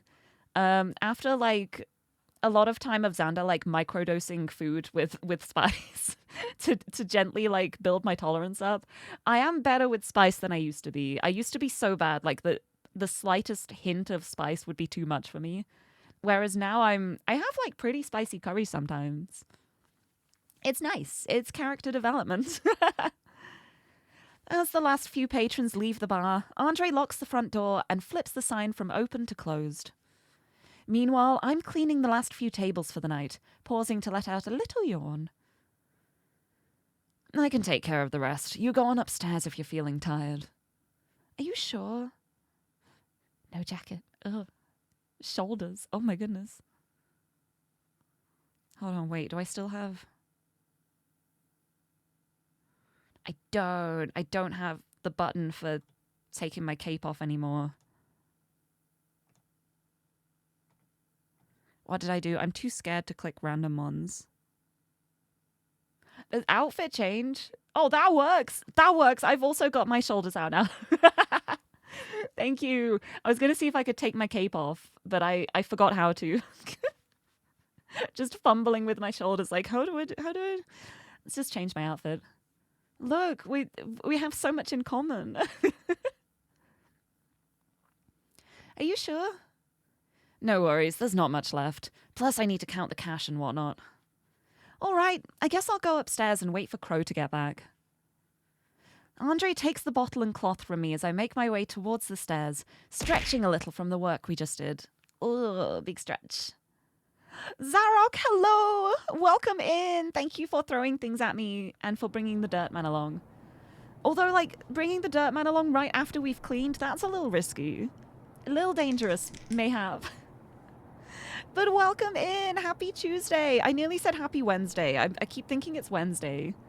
I think it's like the Women Wednesday is, like, embedded in me. I keep wanting to say it's Wednesday today when it's not. But we get a Wednesday tomorrow. Hey! Thank you for the dice too. Wait, let me roll a d20. Wait, where's my d20 with a flower in? That one did so well last time. Here it is. Was it this one? Was it? I have two. I have two d20s with flowers in. I didn't realize this. Okay, I'll just roll both of them. I'll roll both of them. Rolling for Dirtman dexterity to not make a mess. Oh no, I've got a -1 in dex. Let's see what I get. Do I get advantage at least for being really cool? I think I do. I'm answering that for myself. I get advantage. Well, I rolled a 2 and a 6, so... Sorry, Andre. Sorry, Andre. That's a 5. I made a mess. But it's okay, because in making a mess, the dirt is now on the floor, and the dirt man can collect that, and he won't send me to his lair, deep under the mountain, where he keeps his dirt. Anyway, hi! Welcome, Zarok! I hope you're doing well. Happy Tuesday! Nailed it. Oh, this die gave me a 20 last time, and now you give me a 2. The duality of d20s. Let's give it one more roll and see if I get like 11 or something. No, I just got a 6. No, that's a 9. That's a 9. Yeah, that's kind of middling. Right, you can sit there and think about what you've done, you naughty d20. Anyway, you're having a good day. I'm glad. How's my day going? I woke up. I fell asleep really early last night because I was exhausted. I woke up at about 2 a.m. I was like, okay, I'll get a bit of work done, and then I'll go back to sleep afterwards and have like a little bit more sleep before my stream. Didn't get back to sleep until later than I'd hoped. And then I kept turning my alarms off and woke up half an hour before the stream. And then OBS updated and broke all my connections to things. So it sounds bad, but I'm actually having a great day. I'm having a really good day. I'm feeling positive. I'm playing a game I've really wanted to play. It's been so much fun so far. I get to point and click, and there's women. And also women are real and actually exist. So things are going well, but I'm glad you're having a good day too. Yeah, my dice are being really mean today. Maybe I'll just roll like one more. A different one. Just to see what I get. Shall I roll pink or teal? Pink or teal, which one shall I roll? Or do I roll both of them? I could just roll both of them. I'll roll both of them. What are you giving me? An 11 and a 16. Okay, the pink die has given me the best result. So pink is now the one in the hot seat of you have treated me nicely. Pink is the favored die. Perfect. Yeah, women are real and actually exist. Sounds like a great fantasy game. It's actually real. I discovered. It's incredible, honestly. But I also get fictional women today as well, which is very wonderful. It's already wonderful, and I'm spending so long playing this game. This is going to take me forever to finish, but I'm going to finish it because I'm already loving this, and I've barely started. I swing open the door to the attic and grab the TV remote nearby, turning on the news as I flop onto the bed. And we've just learned that the sunrise glow, the jewel that Forget-Me-Not stole last night, has been returned safely to the police department. Officials are still trying to find out any info on the thief and their accomplices for a swift arrest. I roll over on the bed with a yawn as I pull out my phone, lazily scrolling through my calendar and social media feeds. Time for the ego searching. Forget-Me-Not's trending again, though the ballet's in a really close second. Friday night, I'll get to see what everyone's so excited about. The hype has to be for a reason, right? While I'm staring at my phone, I suddenly hear the sound of someone climbing up the stairs and turn around to see Crow walking into the attic. I'm back! Jacket. Oh my goodness. Hello? Matchies? Kind of matchies. Nice jacket. Good style. Highly recommended. Welcome back. He puts a plastic bag he was carrying onto the desk, then takes a page from my book as he flops onto his bed. Thwomp. Long day? Yep. You too? Yep. I can look around again. Oh, I love to point and to click. To point to click. What's on TV? I stare at the TV on the other side of the room, but grow disinterested and roll over onto my side. Mind if I change the channel? Go ahead, I'm not even watching anymore. I then hear Crow's creaky bed as he gets up to grab the remote, changing it from the news to the game show channel. I roll over to see what's on right now. How does that guy already have so much banked? Probably let hubris take control and try to roll as many double-ups as he could. I bet you it's going to bite him in the ass on his next roll, though. Just as Crow said, the guy takes another chance to make his score even higher, only to land on a big fat bankrupt space. Crow lets out a chuckle, seeing him clutching his head in disbelief. What was he expecting? Who knows, but at least that was entertaining to watch. I shake my head and roll onto my back, losing interest in the show as the commercial break starts up. Right, what else? Right, I can interact with Crow. Can interact with whatever's in the bag. What do I want to do first? Let's look in the bag. As I lay in bed, still scrolling through my phone, the delicious smells of what appear to be chicken and spice fill the air of the attic. Oh, how spicy is this going to be? That smells so good. What did you get? I was in the mood for curry, so I got a big portion so all three of us can eat as much as we want. I eye him suspiciously upon hearing that, which prompts an exasperated sigh. Don't worry, I bought mild. Didn't want you two to yell at me again because you're weak. You're weaklings. Crow, you only start to consider something as hot when it's at a 4 out of 5 on the scale. Spice is good for you. You sweat more and drink more water. Within reason. All right, super spicy curry. Very nice. Well, probably not super spicy, just like relatively spicy. All right, let's say hi. I heard from Andre you got a new job.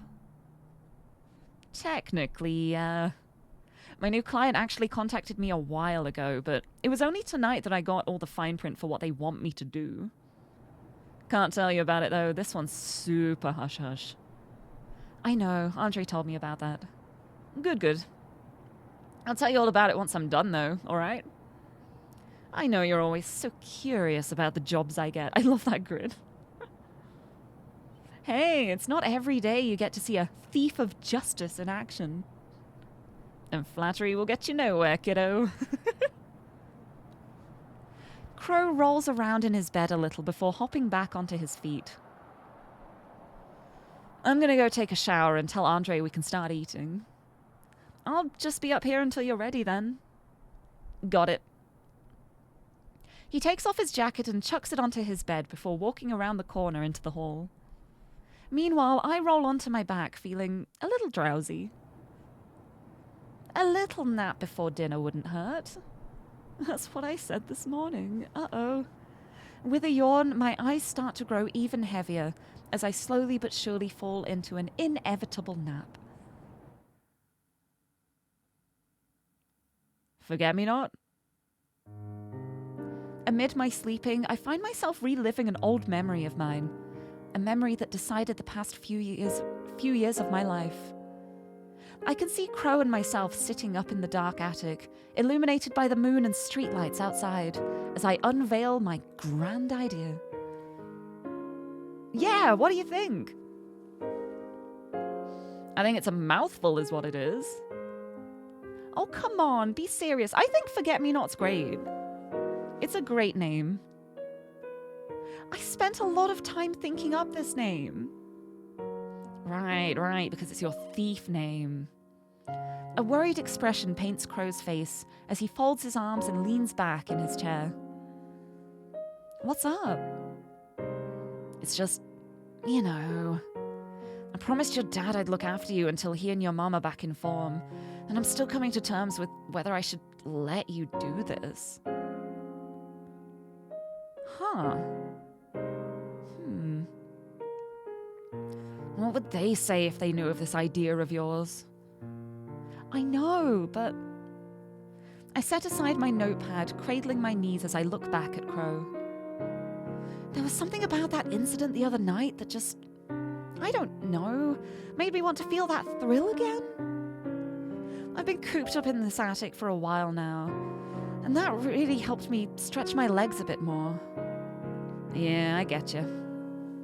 But you know, becoming a phantom thief means you'll have a lot of close calls like that one. One wrong move and you'll be put behind bars, and I really don't want to see that happen. Do you think you can deal with that kind of stress? I pause, taking time to think as hard as I can before I look at Crow with determination. Yes, I can. It'll be a bit scary, but I know my limits and want to give this a try. Besides, the Scarlet Rose managed to retire from being a thief. I can do that too later when the thrill dies down. Crow blinks at me for a moment before letting out a small chuckle. That's a weird kind of retirement to aim for, but I can't say you're wrong. Crow pauses to think it over, then sits upright in his chair. How's about this? I at least want you to agree that the minute it gets out of hand, you quit. Got it? Got it. I'm holding you to that, kid.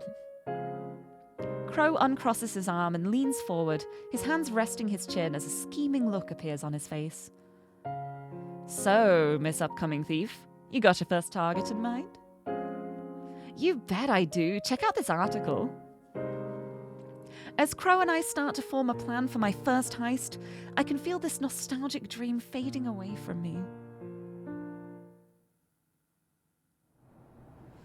I feel something nudging my shoulder, causing me to slowly wake up from my impromptu nap. I let out a small yawn to see Crow. Oh, typo. I'll have to point that out. I let out a small yawn to see Crow standing next to me. Had a good nap, kid? Sorry, guess I was more tired than I thought. He lets out a small chuckle before ruffling my hair. Don't worry about it. You've had a busy week so far. Don't worry about it. Now come on, dinner's ready. I get up from bed and do a little stretch before following Crow downstairs. I had a feeling he was going to get angry, but after seeing that clean sweep, he had his jaw on the floor. I love when that happens. In the moody, empty bar, I listened to Crow and Andre exchange stories for the night. Visitors during the day, something they remembered. They always go on like this together in the evenings. I bet that is so fun to listen to. While I quietly enjoy my dinner, Andre sets his plate down momentarily. I heard some interesting gossip tonight that might interest you two as well. I don't even manage to get my spoon out of my mouth before my interest is piqued. What kind of gossip this time? You know how Maximilian has an exhibit of some sort planned? That I do. He wouldn't even let his dad say anything about it. Well, I had a theater employee pop in for a meal today, and they spilled a tidbit that it has something to do with the ballet. I can tell Crow's interest has been piqued, as right on cue he leans forward and folds his hands under his chin. Intriguing. Tell me more. Really? I was wondering why the advertising for that was everywhere, but now it makes sense. You think he invited the ballet to our city to take part in an exhibit? That I do. Not to knock Twin Bells, but we're not as well known as the bigger cities. It just makes sense that being invited to take part in a rich young museum co-owner's exhibit would entice them to visit. As Crow takes another swig of his alcohol, I turn to Andre. Did that employee happen to say anything about the exhibit itself? Unfortunately not. They said it's strictly confidential until he announces it himself. What's the betting it's going to be announced like the night before or something? Makes sense. Knowing him though, he's going to try and go for the dramatic approach. And the ballet is the perfect chance to announce an exhibit in such a way. Yeah, exactly. Like at the event, it's going to be like all anyone will talk about. And it's probably gonna be opening night too. There's gonna be a lot of press on Friday. Now I'm even happier you got those tickets. Imagine what Maxie would think if he learned he'd announced his exhibit to Forget Me Not.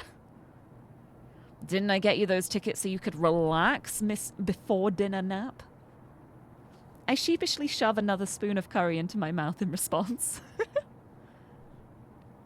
Meanwhile, Andre, having already finished eating, gets up and takes his plate. Anyone want seconds, or are we leaving the rest for leftovers? I'll take some more.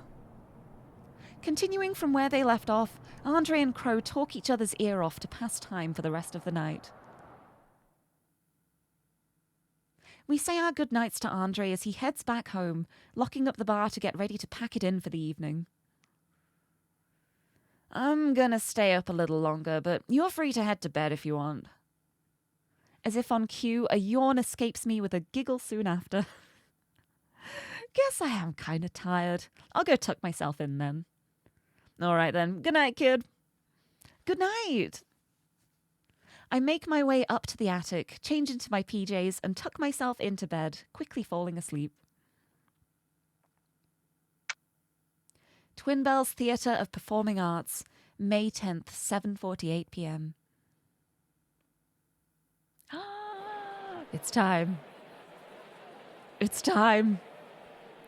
The night of the ballet is finally here, and as I enter the theatre lobby, I find myself in awe at the turnout. I love seeing everyone dressing up for the ballet. I love this dress. I love this. This is so funny. I'm sorry, I want to mention this. This looks so much like one of my OCs. One of my characters. This is like exactly how I would imagine one of my characters in my head. So I'm just like staring at this random background character like, oh my god, is that you?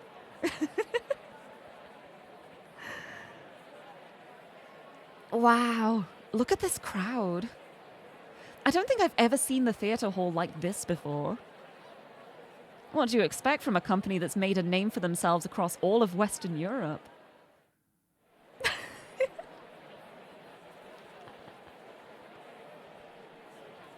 I'm glad I managed to snag those tickets with my friend's help. Though now we get to see if the ballet really is as good as people are making it out to be. I love the incognito look, I gotta say. That's great. While Crow in disguise eyes the other guests in our surroundings, I shoot a judging gaze at his outfit. You're wearing that to the ballet, really?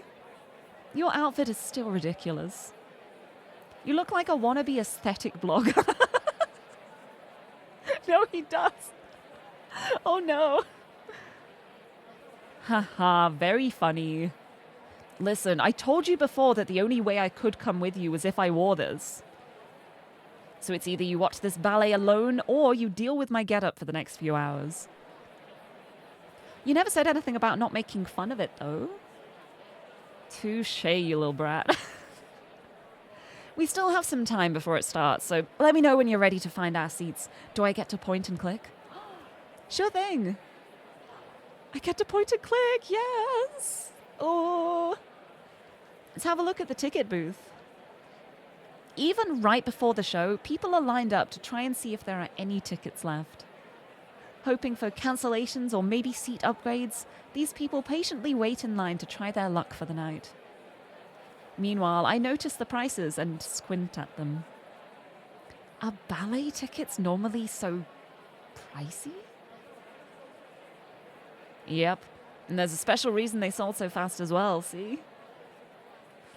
Crow points me towards one of the larger signs near the ticket booth that reads, Pavlova Ballet Company celebrates 40 years. Thank you to all who have been a part of our performances in the years past. It's an anniversary event. Ooh, nice. 40 years, huh? That's quite a while. Yep. Apparently, they had originally started in Russia, but moved out to accommodate their skilled dancers over here in Western Europe. I'd say it worked out for them pretty well. That's pretty neat. Would you ever want to travel outside the country together? Maybe see some sights? Not a bad plan. Although, are you saying that honestly or just as a way to make you more popular? Ha ha, very funny. Ooh. People. What are the people doing? I look around the lobby again at all the different people that are there for the performance. The well-dressed ones are here to make a statement. The more casually dressed folks that are just here to enjoy the show. I even spot some reporters sprinkled around to tell the city about what tonight had to offer. And, of course, littered around the theatre en masse. Security. I've wanted to do at least one heist here in the theatre, but the amount of security they have here is nuts. Crow told me that he's only had a small handful of jobs related to the theatre, and that they were all a hassle. One day I'll live my dream of making a graceful entrance on the stage itself. One day.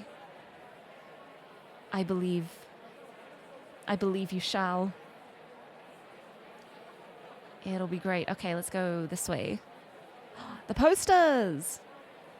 Scattered all around the lobby are posters, each with the same image printed, advertising tonight's show. The Pavlova Ballet Company presents Swan Lake. It's simple enough to match the tone of the production, but still eye-catching enough to make you want to stop and stare. Crow walks over to eye it, then looks over at me. How much do you know about the ballet? All I really know is the basic story, but I've never seen the ballet itself. The lineup is pretty impressive, though. It was probably hard to get that many people to our city. Wait, what? Crow pulls out the pamphlet about the ballet he brought with him and flips to the cast section, his face growing a bit paler after reading it. Is everything okay? Did you think there was gonna be less? Maybe. It's a big ballet, though. How did you not realize that?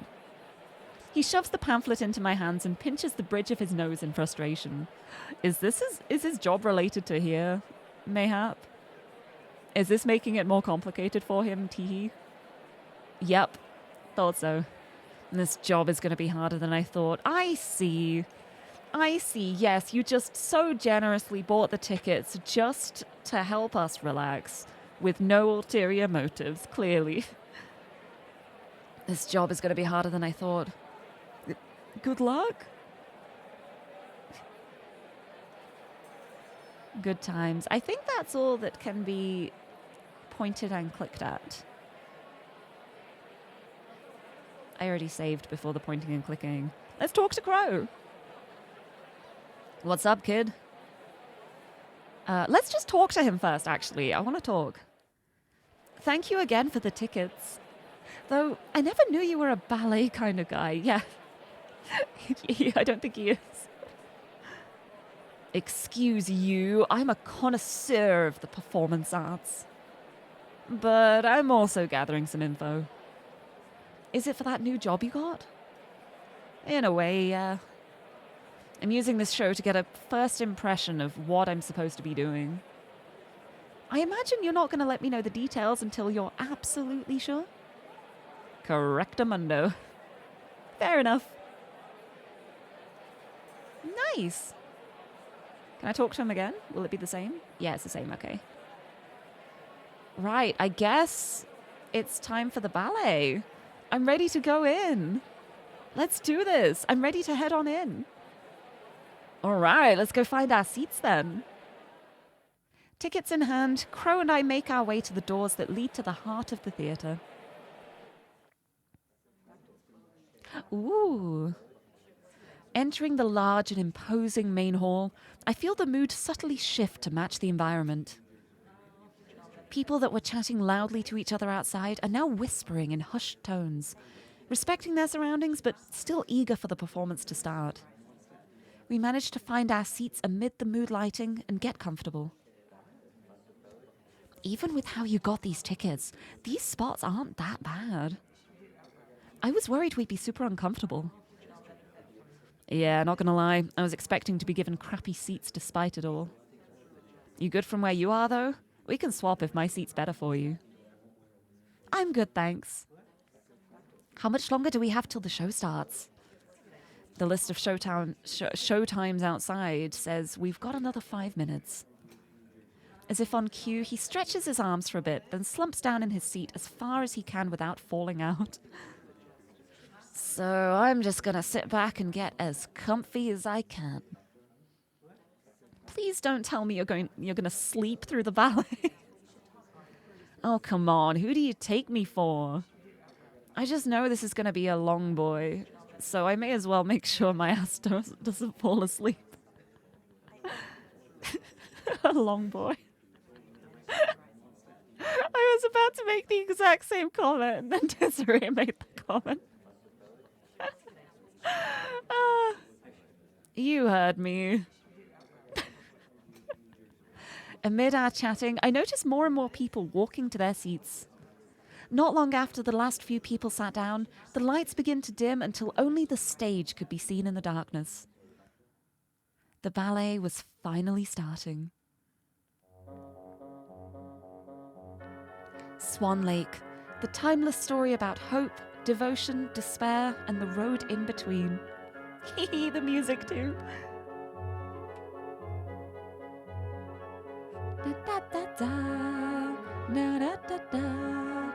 You know, I've never actually seen Swan Lake myself.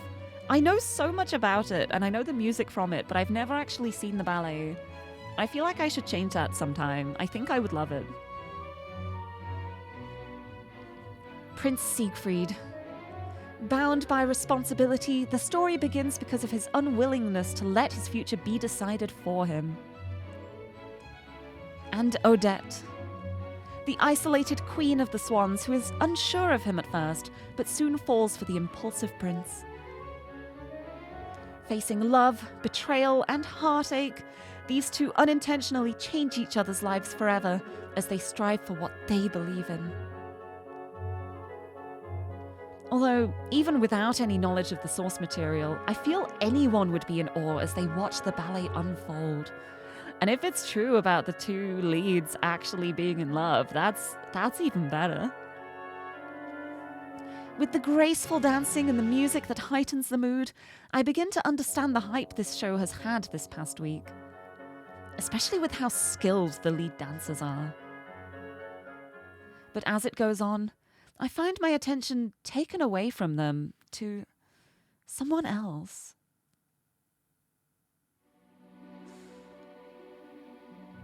Ooh. In the middle of the scene on the lake, my eyes are drawn towards one swan in particular. Blonde hair, and looks to be the tallest dancer on stage, lowering herself to not draw attention. I'm not sure why, but I can't help but keep my gaze on her instead of on Siegfried and Odette, who are supposed to be the stars of this scene. Woman? Women? I'm not sure why. I have an idea why. Maybe. She dances just as well as the other girls, is dressed the same. There's nothing about her that inherently stands out. But no matter how hard I try, my eyes continue to gravitate towards her, sparkling more and more. That's a little gay. It's a little bit gay, maybe. I don't know, I might just be projecting. I can't explain it, and I don't know why. But something is drawing me to her. Hello. Oh, I know that phase. Of all the dancers to be captivated by, I wasn't expecting one of the regular swans, not the Cygnets, not even Odette herself, to be the one. Crow is just so, like, he does not really care. Oh! Yeah. In the corner of my vision, I see Crow giving me a confused look, and I turn away reflexively, trying to save face and enjoy the rest of the show. It's nothing. It's nothing. It's nothing. She is so fine and normal right now. Don't worry about it. Me too. As the scene on the lake comes to an end, I feel a sense of longing watching that one dancer leave the stage. But the ballet continues, and the rest of it is just as lovely as the beginning, if not more.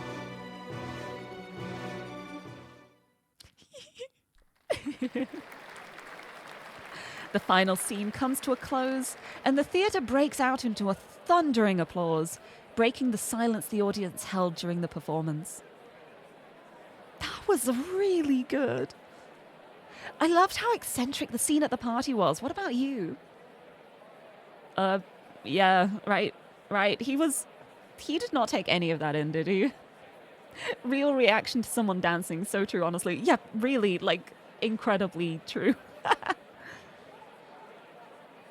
Crow gazes back at the stage, staring at the dancers as they bow for their curtain call. What's up? The prima ballerina. Why did she change back into her Odile costume? Didn't she just do the finale scene as Odette? Huh. I look at the ballerina in question, and sure enough, she's changed out of her white Odette costume into the black Odile one. Huh, that is strange. Oh, I bet it's going to be to do with the announcement, maybe. I wonder if it has anything to do with... Great minds. Before I'm able to finish my thought, a loud and boisterous voice I'm familiar with echoes throughout the main hall. Good evening, ladies and gentlemen.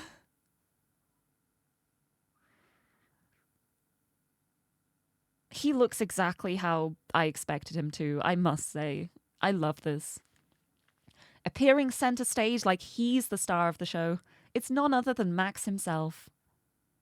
I am Maximilian Andrew Wilkinson, co-owner of the Wilkinson Museum of Art and History. Some of you might be aware that I have a very special exhibit planned for our esteemed museum. Well, I am here tonight to finally announce it. The show I and the Pavlova Ballet Company have been working so diligently to share with you all. Oh. Miss Volkov, if you would please. On cue, the prima that Crow and I were staring at just moments before stands next to Max with proud poise. The exhibit will feature the history of the Pavlova Company, as well as famous ballets and pieces inspired by them in general. But the main attraction, the centerpiece to the entire show, is the pride of the Pavlova Ballet Company, the Black Swan. Oh! Oh, perfect. Yes. Lipsap, hello, welcome. Welcome to the ballet. Welcome. It's Women Tuesday. I hope you're doing well. Happy Tuesday.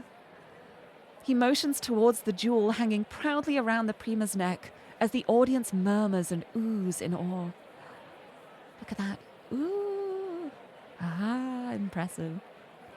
This exhibit will be the first time in the company's history that the Black Swan will ever be available for the public to see up close.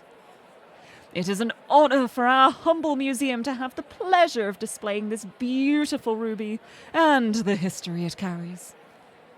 The exhibit will formally open next week, but we'll have a special inaugural show on the evening of the 14th. I wish for you all to visit once it is open to the public. As if on cue, a small flock of reporters appear from the crowd, with security quickly catching up to them so they stay far enough from the stage.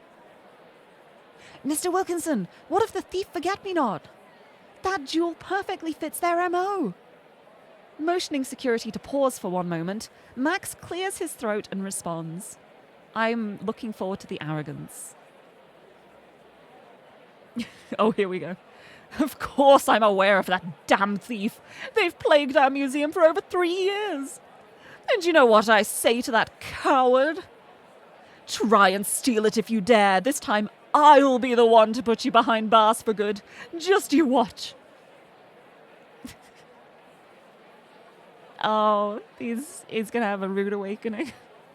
The reporters are thrown into a frantic frenzy with that line, as security struggles to push them out into the lobby as to not disturb the audience. Hee hee hee. Hee hee hee hee. Next job confirmed. Hee hee. After things have finally calmed down, Crow and I make our way back to the lobby, ready to go home after the night we had. Man, the press doesn't know when to give up, huh? I almost feel bad for security having to wrangle them like sheep.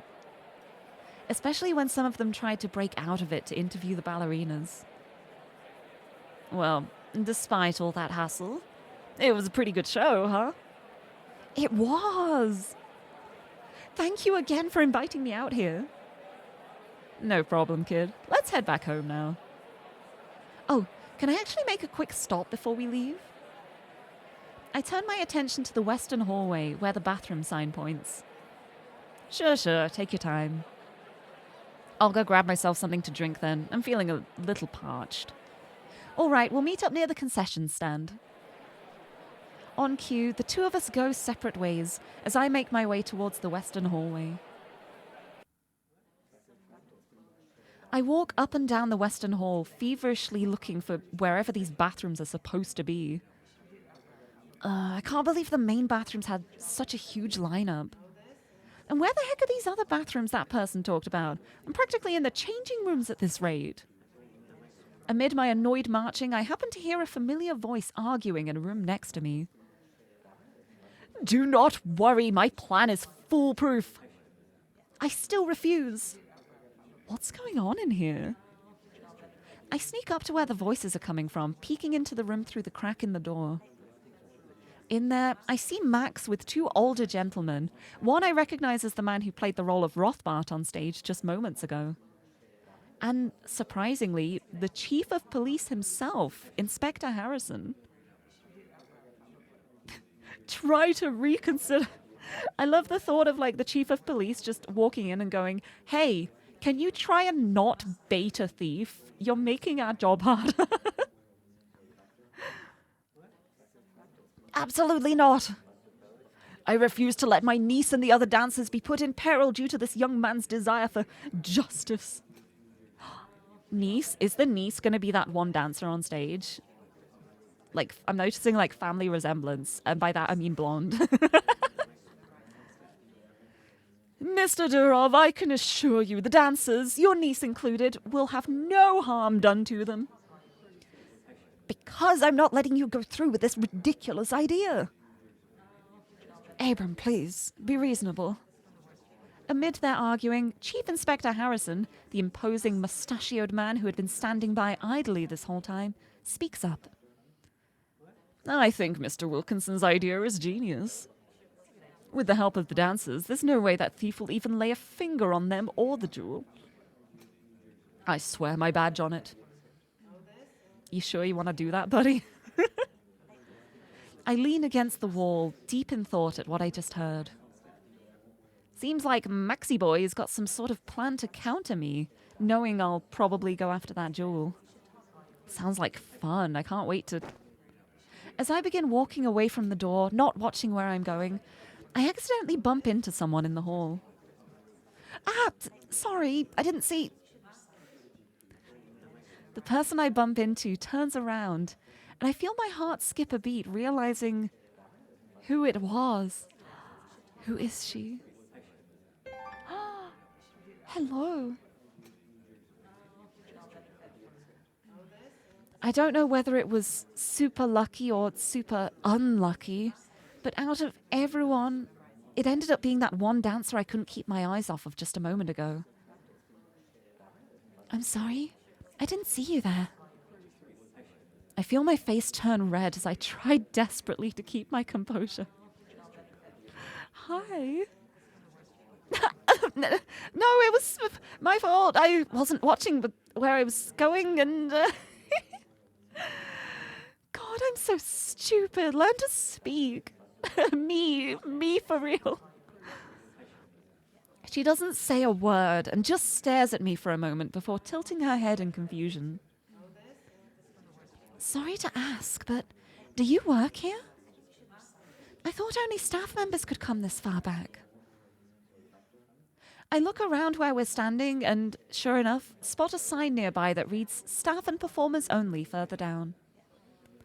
Ah, dang it. I scratch the back of my neck sheepishly as I turn to look back at her. I know this is gonna sound really unbelievable, but I got lost looking for the bathroom. The main one had a huge line, and one of the other staff members told me there was another one down here, so she lets out a small giggle in response. Isn't that the other bathroom right behind you? I turn around to look at where she's pointing, and right there, I see a gender-neutral bathroom sign tucked in the corner. I'm so upset right now. I walked up and down this hall like 3 times. This building is quite confusing, isn't it? I got lost a couple of times myself. Her cute giggling makes me feel a little sheepish as I play with my ponytail before turning back to her. Thanks for the help. And sorry for, bumping into you and all. No worries. Our chatting is interrupted by the yelling in the room I just eavesdropped moments ago, getting louder and louder. Absolutely not! That sounds like... I think I need to go see what's going on in there. Take care. Oh, you too. Nailed it. Perfect. Flawless. And just like that, she walks off and knocks on the door, being let in by one of the men inside. I begin to make my way towards the bathrooms before stopping, my palm slapping my face faster than I imagined. I didn't ask her name. I'm so dumb. Dejected, I continue making my way to the bathroom, which turned into a mini walk of shame. A little while later, I make it back to the lobby, spotting Crow giving me a look from where he's seated. Where the hell were you? I got lost looking for the bathroom. You? Getting lost? Who are you and what have you done with the real Desiree? Listen, I'm not in the theater as much as the museum, all right? A deep sigh escapes Crow, adjusting his shades as he gets up from his seat. Well, come on, let's go home then. Okay. Oh, wait, there's something I need to tell you, too. Let's walk and talk then. Okay, so while I was looking for the bathroom, the two of us finally exit the theater and make our way back to the little attic we call home. Ready and willing to start brainstorming our ideas for Forget-Me-Not's next heist. On the night of the exhibit's launch, I shall steal the Black Swan. Forget-Me-Not. Oh, yes. Wilkinson Museum of Art and History, May 14th, 10:25 p.m. The night of Max's exhibit has finally arrived. As usual, due to the calling card I sent the Wilkinsons, a large crowd grows at the foot of the museum, anxious for tonight. Soon enough, the usual formation is here.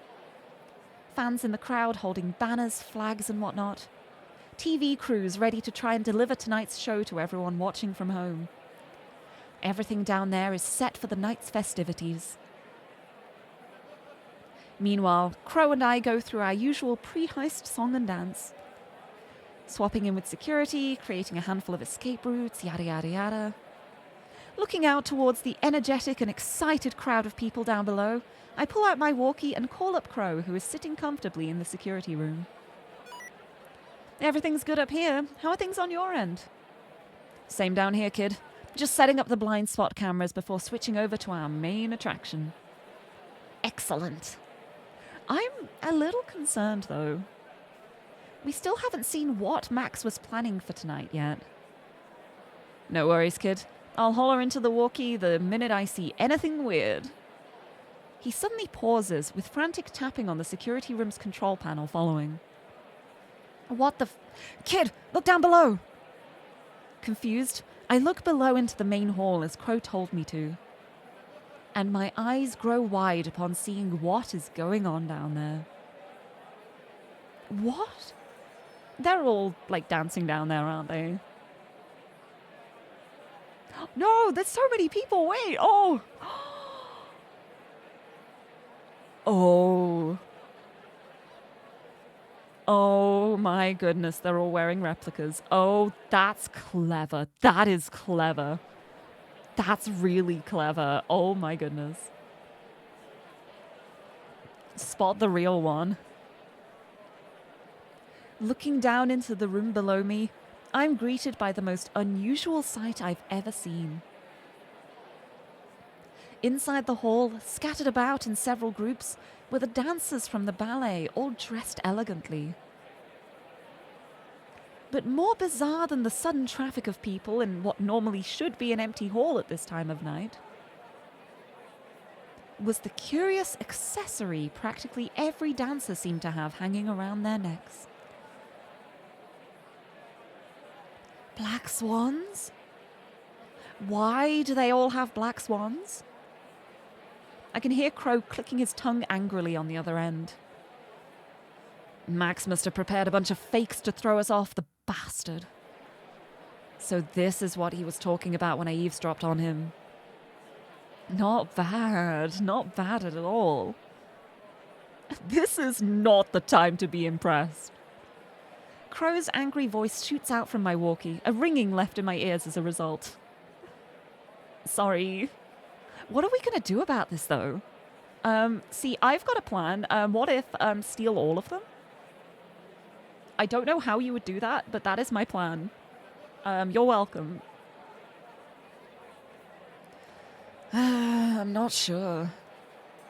We should just survey the situation until we get a good grasp on what's going on. Ending our conversation, I bring my attention back to the room down below. Scanning the premises top to bottom until I spot Max himself, along with his father, Sir Wilkinson, Chief Inspector Harrison. I did not give clearance for this. And a very angry Detective O'Malley. Yeah, what could possibly go wrong with a pretty woman around? Exactly, the dancer from before is here. Therefore, don't worry about it. Any decisions about what course to take against Forget-Me-Not are to go through me at all times. Being the lead investigator on this case isn't just a title. Detective Aidan O'Malley, my favourite member of the force. Just as they said, they're the lead detective on my case and have been since the day I started my thievery over 3 years ago. If there's anyone who knows how I work the best, it's them. They're my perfect rival. Detective, detective, detective. See, this is exactly why we kept this plan from you. It would never have come to fruition had you been involved. Because this idea is idiotic. What were you thinking, putting all these dancers at risk? Oh, come now. It's been over 3 years and that thief hasn't hurt anyone. It'll be fine.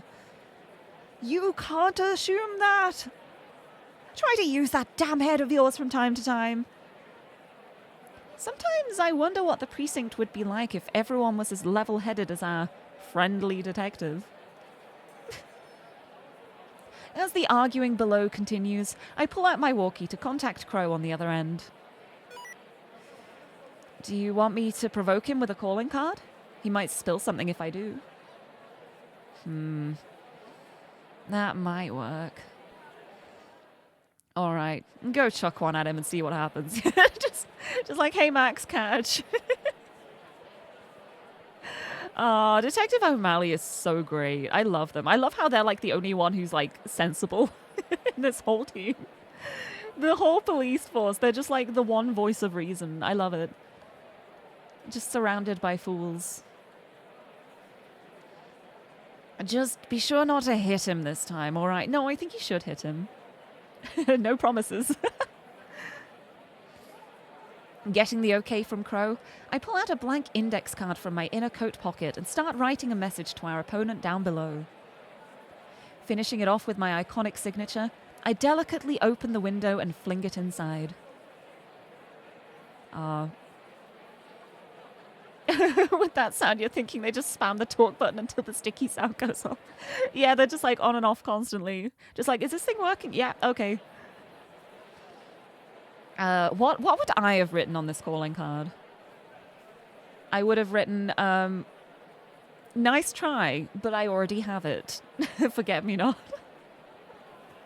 And see if he would go rush to check the real one. Detective, please. That thief will never... Yeah! Swiftly landing right by his feet, my impromptu calling card manages to spook him enough to make him jump out of the way. What the hell? This thing could have hit me. It's a piece of paper. And it's a damn shame it didn't. Yes! Ignoring the detective's snide remark, Max leans over to see what appeared out of nowhere and almost hit him. Ah, it's from the thief! Everyone in the hall turns to Max upon hearing those words as he picks up the card from the floor. Let's see.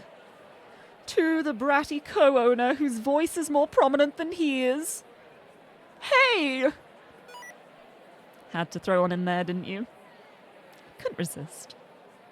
Max clears his throat and continues reading, ignoring my introductory statement. I was aware you had something planned for tonight, but you truly shocked me by inviting the entire ballet to take part in tonight's affair. I assume having them all adorned with a black swan has some sort of meaning, considering your love of games.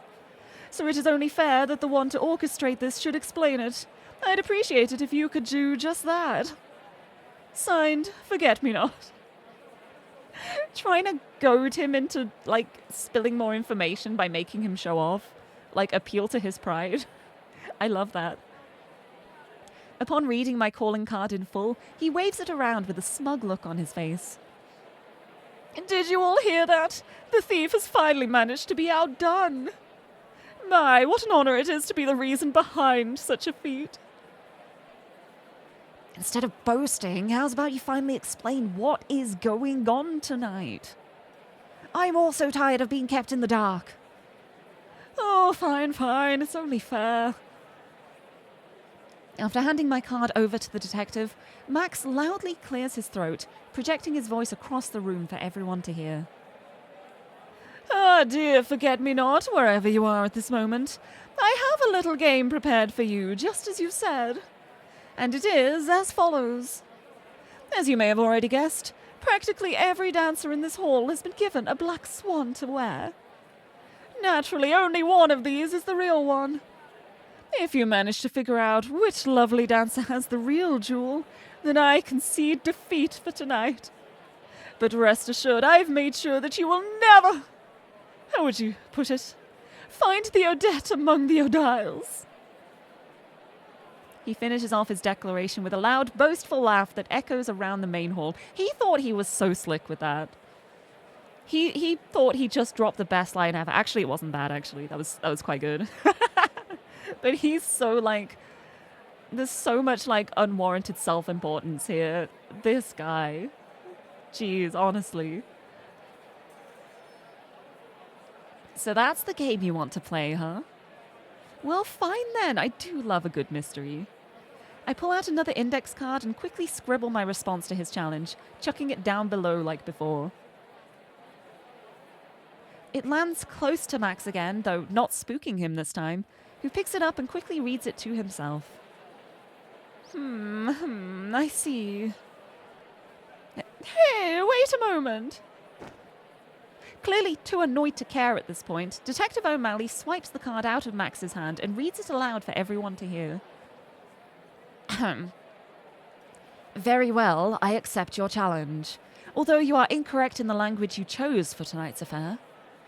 Considering the aforementioned jewel that is my target for tonight, it is only fair to say that I will be searching for the Odile among the Odettes. Yes, correcting him. Oh, yes, that's so good. Signed, Forget-Me-Not. He thought he was so slick. He got it wrong. Haha. Detective O'Malley delicately tucks the card into their front pocket, then turns to address the officers scattered around the hall. Listen up. You all heard the thief's declaration, and we're going to make sure it doesn't come to fruition. I want an officer next to each group of dancers immediately. Understood. Sir, yes, sir. Having received their orders, the officers begin to disperse themselves around the room, making sure to be a good distance from each group of dancers. You didn't have to push me. And you...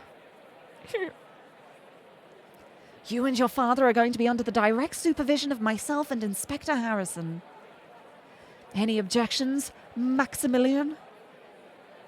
No, sir, not at all, sir. Good. Brilliant. Oh, thank you for the hydrate too. Yes, I need a sip before things start. Before everything kicks off. Thank you for the hydrate and head pat. Also, yeah, if all the dancers swap their black swans until nobody knows anymore, that's a really cool idea in concept. But it depends on how noticeable the fakes are. Because they will still need to know which one is the real one afterwards to have in the exhibit. Imagine if they make the fakes so accurate that they don't actually remember which one's the real one. That would be, they would be really impressive fakes if that was the case. And that's our detective. The walkie at my hip beeps, with Crow's exasperated voice on the other end. What have you gotten us into this time, kid? Hey, not my fault Maxie wanted to play a game tonight. I'm just giving him what he wants. We'll still come out on top. Even without being next to him, I can still tell Crow is just shaking his head at me. I swear you've become even more eccentric with each heist we do. But fine, let's play this little game of his. I knew you'd come around. Let's work together so we can wipe that smug look off his face. I look back down towards the hall, ready to start playing Max's little game of the night. Hee hee hee. I hear the walkie at my hip beep and answer it while scanning the area. One quick thing before you start, kiddo. See all the security guards that are standing next to the groups of dancers? Sure do. A little birdie let me in on what frequency they're using for their mics and earpieces, so we can use them to eavesdrop on our guests down below. I also got my hands on a list with any notable people and all the dancers that were given jewels. So not all the dancers were given jewels. Correct. Guess Max didn't want to spend too much on this little game of his. Makes it a bit easier for me, though. Thanks, Crow. No problemo, kid.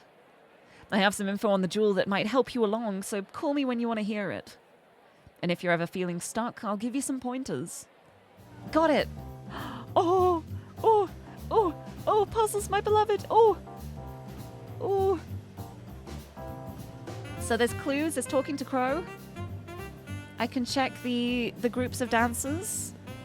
Check the frequencies. What's over this side? Oh, I wonder who has the real one. Just like a little hunch. Like the smallest little hunch. I wonder who might have the real one. Potentially, maybe. I could be wrong. But I hope I'm not. Right. Well, he said he had some information when we want to hear it. Maybe I'll listen to all of the groups. No, I'm going to talk to him first.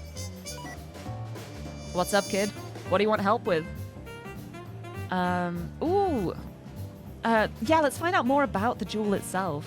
The jewel's appearance. Can you tell me what the real jewel looks like? Sure thing. I pull up the reference image Crow sent me as he begins to explain. Okay. The black swan is a genuine ruby, so it's a deep, bright red in color. Okay, red, rectangular bevel. Maximilian will most likely got garnets to act as fake ones, so the difference will be harder to spot from where you are. How fitting. I bet they tried to make it fit perfectly with the Odile costume. What about that swan on the outside? That little guy holding our prize is made of sterling silver.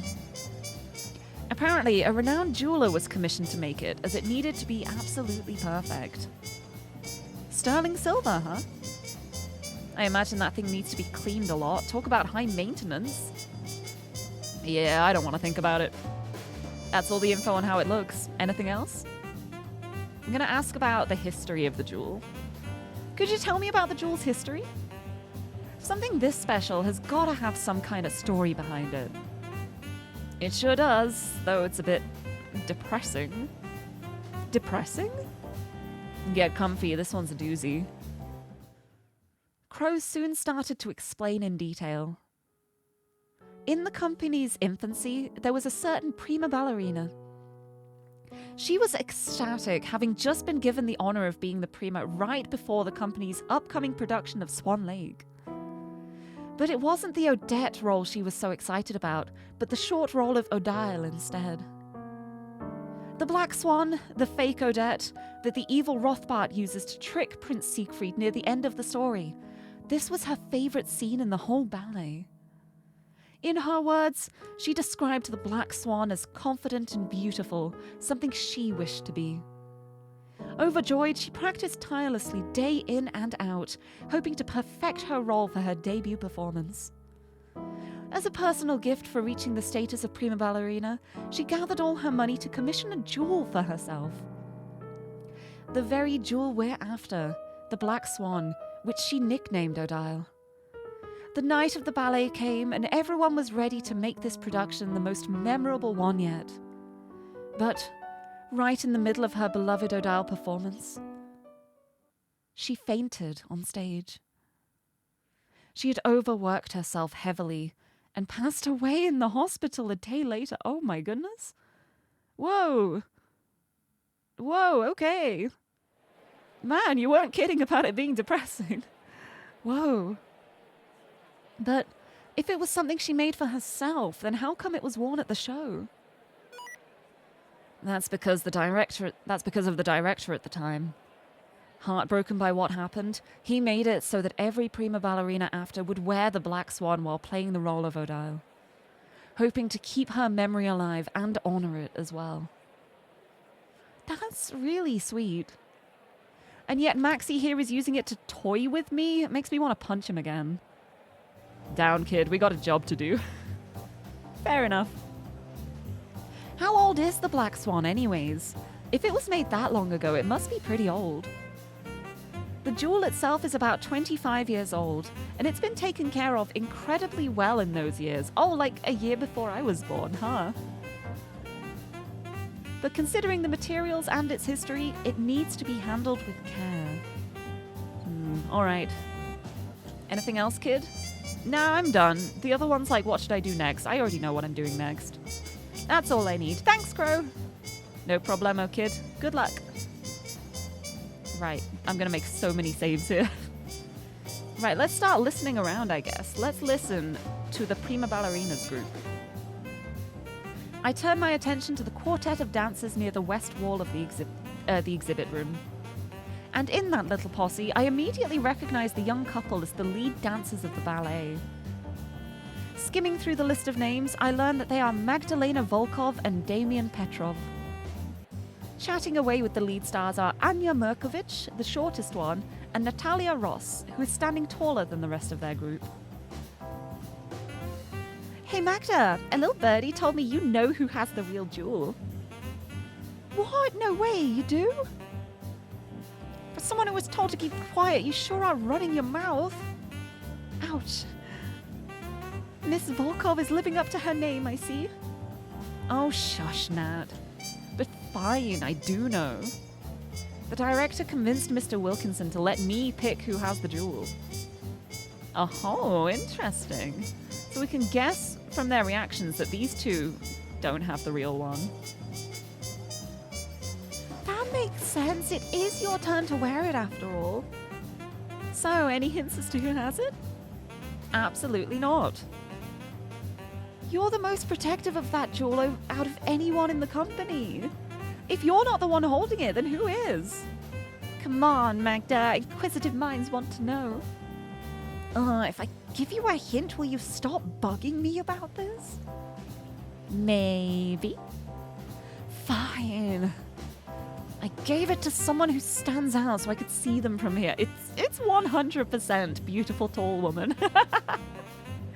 Even before going through all the clues, I'm instantly just like, I know who has this. I know who has it. Shy Pie, hello, thank you for the posture check. Oh, I do need a big stretch, actually. Oh, I just realized I missed that. I was getting so invested in the history of the jewel. I missed the posture check, but I will do it now. Welcome, welcome. We're finding a jewel.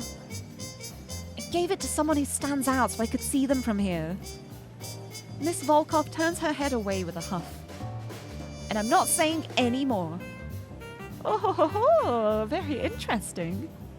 But how does anyone stand out? We're all dressed similar-ish.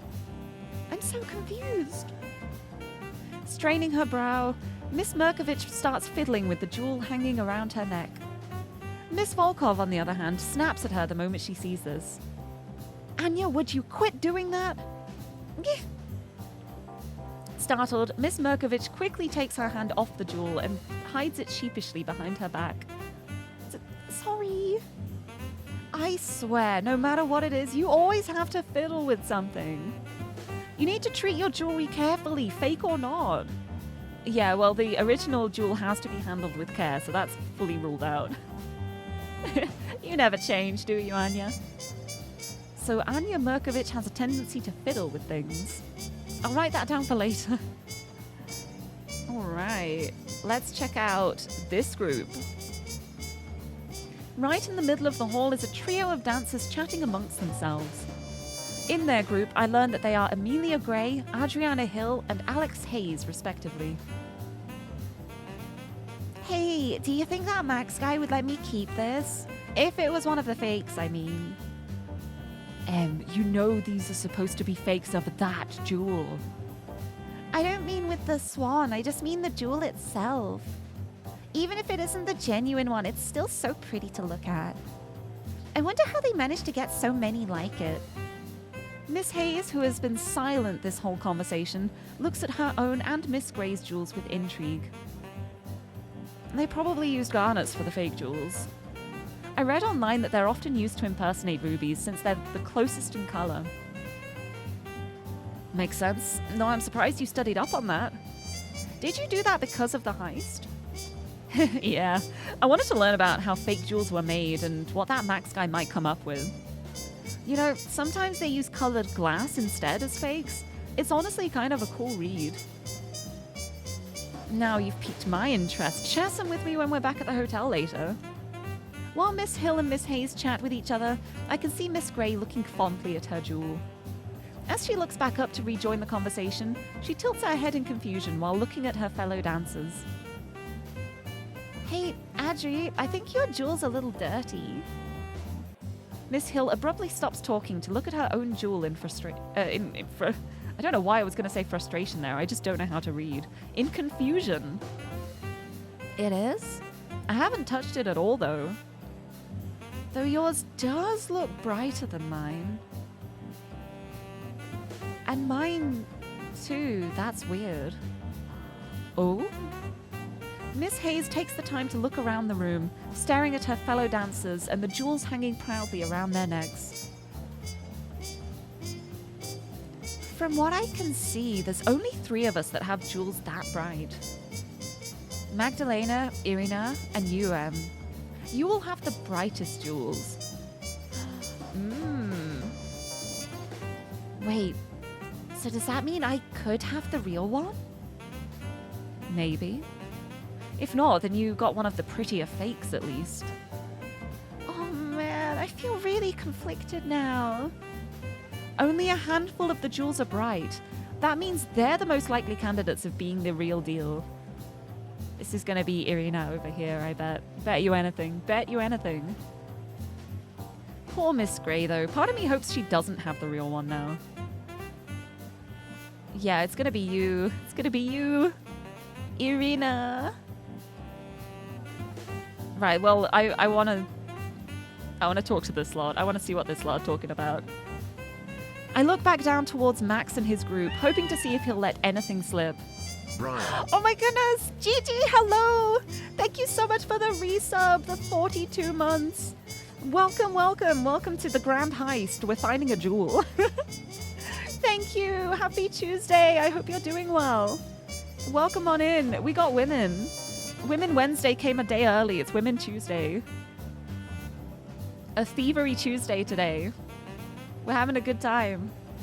Jules Day. Wait, that's so good. It is indeed Jules Day today. I hope you're doing well. Welcome in. Let's see if Max is going to run his mouth some more. In their little group, I can see two different conversations going on at the moment. Detective O'Malley dealing with Max, and the Chief talking to Sir Wilkinson.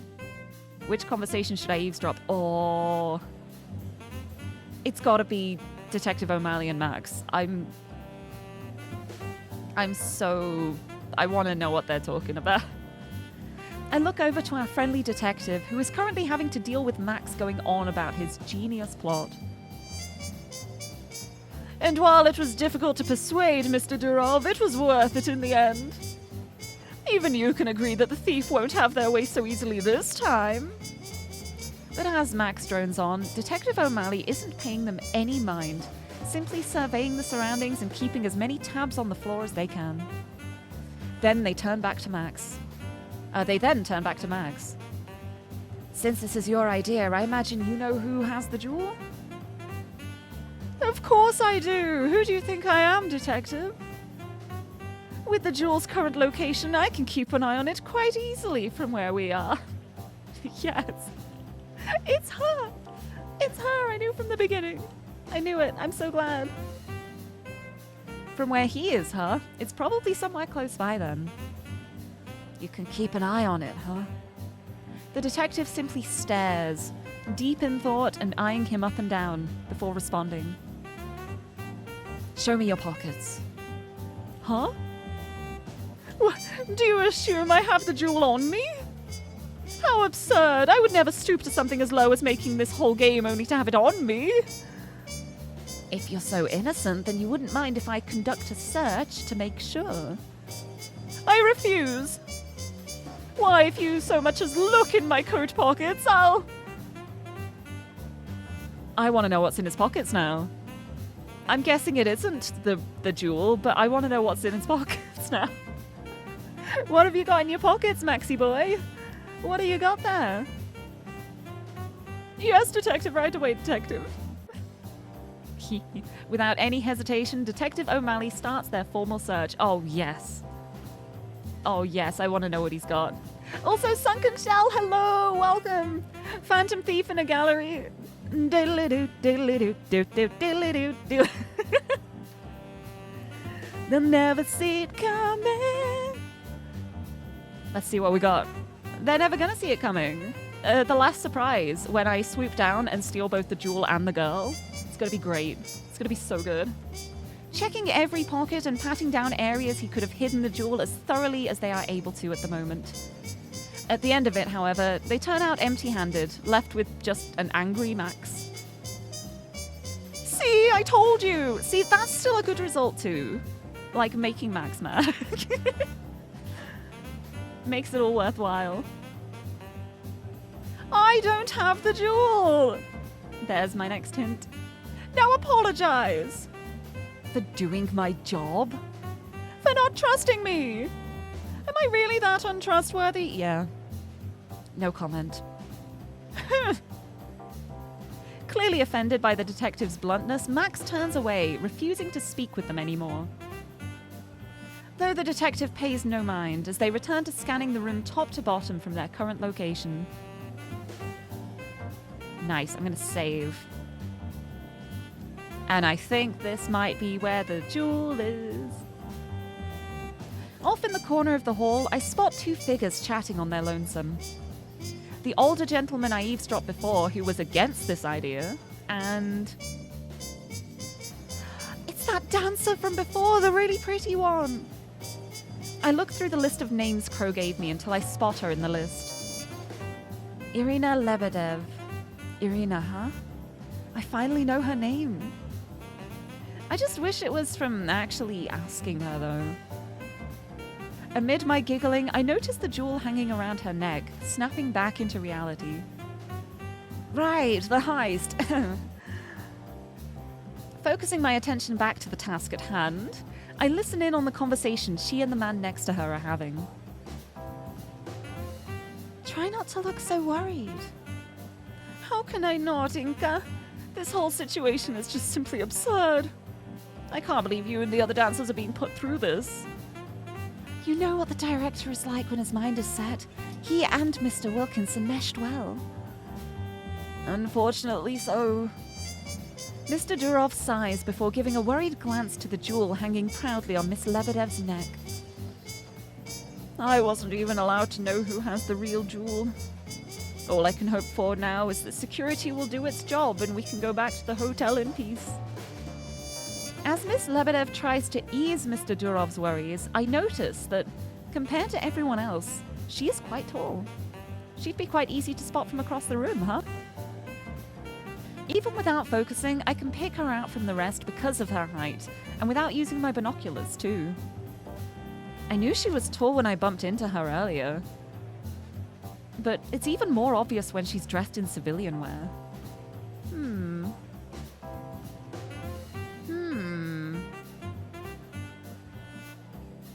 Let's check my clues. What do we got here? There's Max, the one who orchestrated this puzzle. Oh, we've got ones for everyone. Oh wait, a Chief Inspector of the Larceny Division.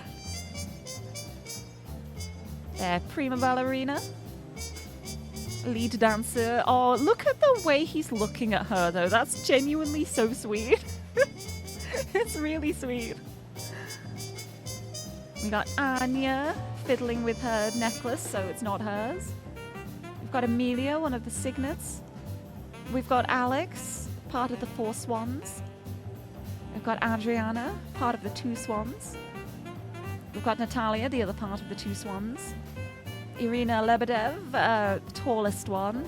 I think that's going to be the real one. I'm just fully convinced this whole time. The Dark Mage Rothbart. Brianna, part of the 4 Swans. Ooh. She has one too. We haven't seen those. Court Jester. Another one of the Signets. Yeah, we should. I haven't seen this lot at the back here. Yeah, they live really far away back there. I haven't talked to this group. Let's see what's going on over here. I look around the room until I spot a group of dancers off by themselves near the farthest wall. Matching their faces to the list of names, I learn that the group holds Brianna Riddle, Jacob Lambert, Anne-Marie Fabron, and Tia Murdoch, respectively. Hey Brianna, what have you been looking at on that phone of yours for so long? Been scrolling through Squeaker to learn more about this thief of ours. Squeaker, that's such a good name. Didn't expect them to be this popular though. The tag's been trending for the past 2 hours. Let me see. Miss Fabron leans past Mr. Lambert, trying to get a better look at Miss Riddle's social media feed. Dang, look at those squeaks. A lot of people must be head over heels for that thief. Some of these are pretty funny too. Like, I wish I was in there. FMN, if you read this, I'm your biggest fan. Ooh, and this one. OMG, do you think they'll have to princess carry one of the dancers out? Oh, imagine. Imagine that. Imagine. Could it be? Also, Young Lord, hello. Welcome in. I'm doing really well. This game is so fun. I am having such a blast with this. I hope you're doing well too. Happy Tuesday. How did you do that with your... You know what? Never mind. Yeah, that's quite impressive to pronounce that, to be fair. But that's impressive, given they're more than just some glorified magician. Guess they're more than just some glorified magician. I feel offended by that remark. Miss Riddle stuffs her phone back into her purse, replacing her constant scrolling with an annoyed tapping of her right heel.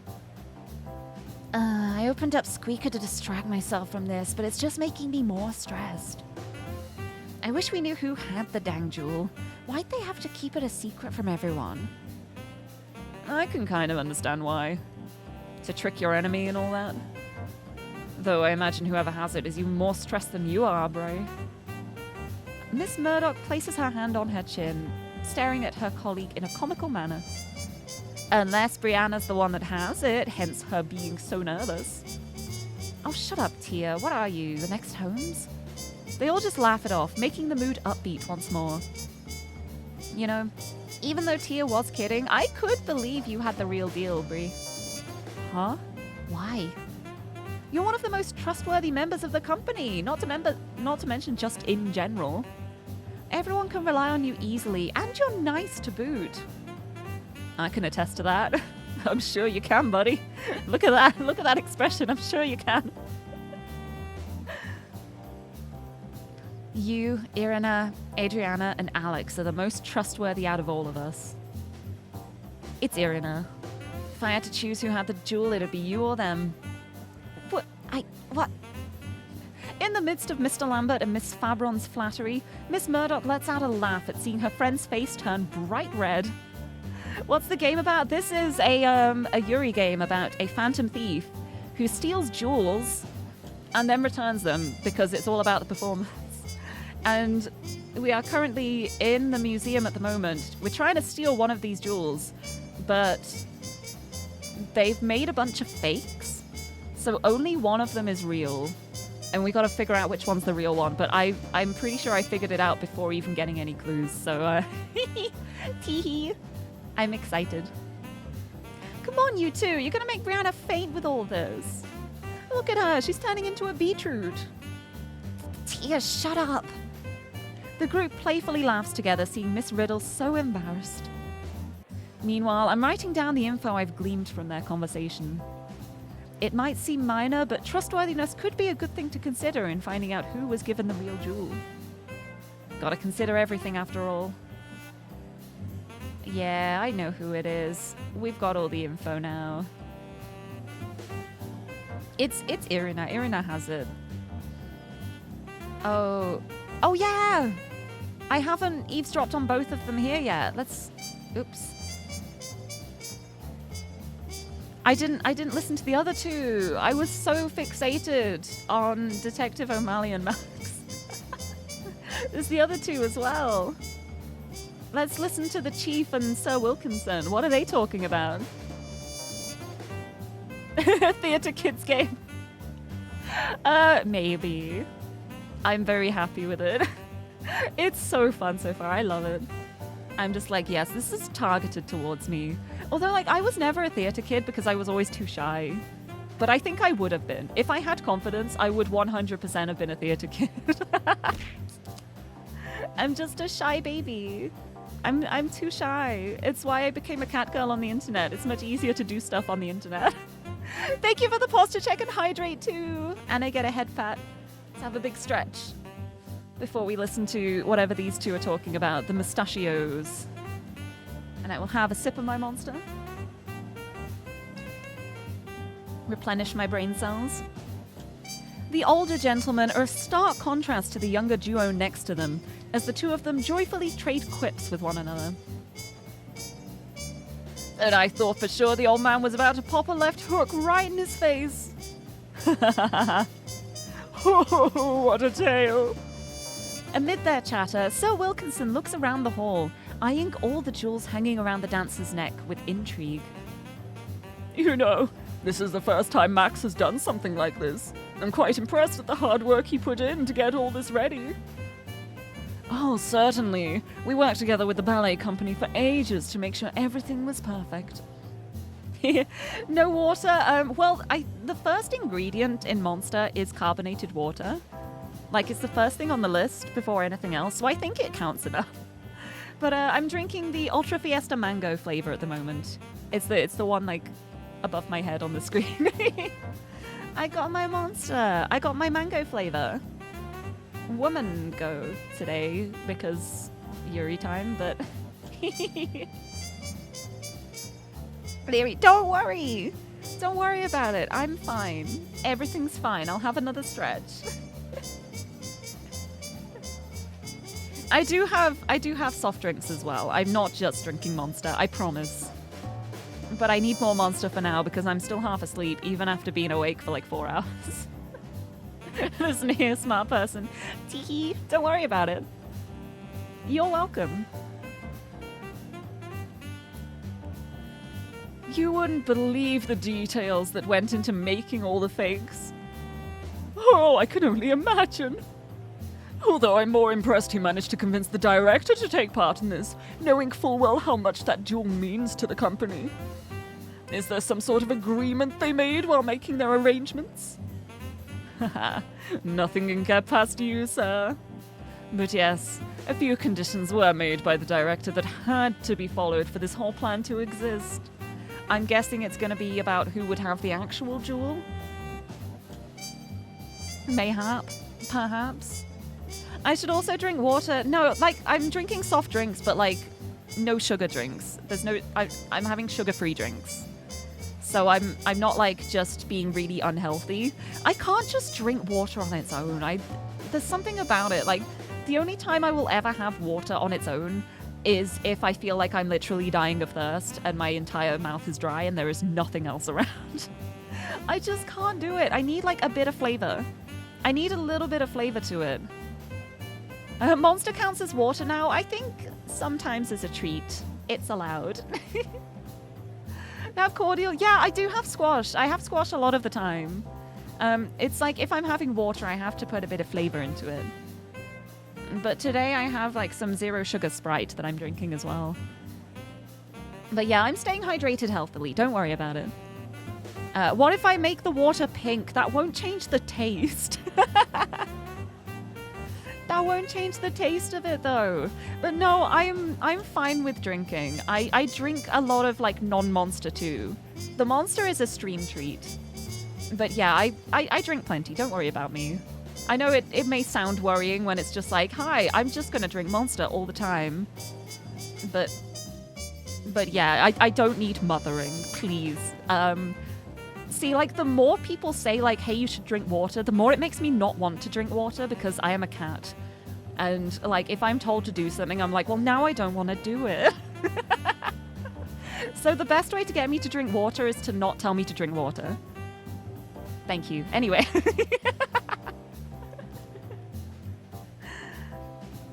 Right, what are the conditions? He wanted to make sure that someone who knows the worth of the jewel handled it, so no one in the Force has the jewel. Does that include yourself, Inspector? Naturally. I see. What perfect sense. The older gentleman continued to chortle on as I pull out my phone to jot this new intel down. No one in the police force has it, huh? Makes sense. You wouldn't want someone you don't know handling something that important. I've got everything. I've got all the hints. I've picked it all up. I know what's going on. Exactly, it's the Pingu, well, now I don't want a meme. That's me. That's me whenever someone tells me what to do. It's also why I have, like, the no backseating rule for streams. Because if someone says something that I was going to do, I'm like, well, now I'm not going to do it just because you told me to. Like, how dare you? How dare you boss me around? I'm not gonna. I'm not gonna. Folds my arms, sits on the floor. Also, hello, Michael. I just realized I didn't say hello. I just started talking about Monster Energy. But hello, happy Tuesday. So reverse psychology? No, it's not reverse psychology. That's exactly what I want you to do. There's nothing reverse about it. I'm telling you to not tell me to drink water, and I will drink water.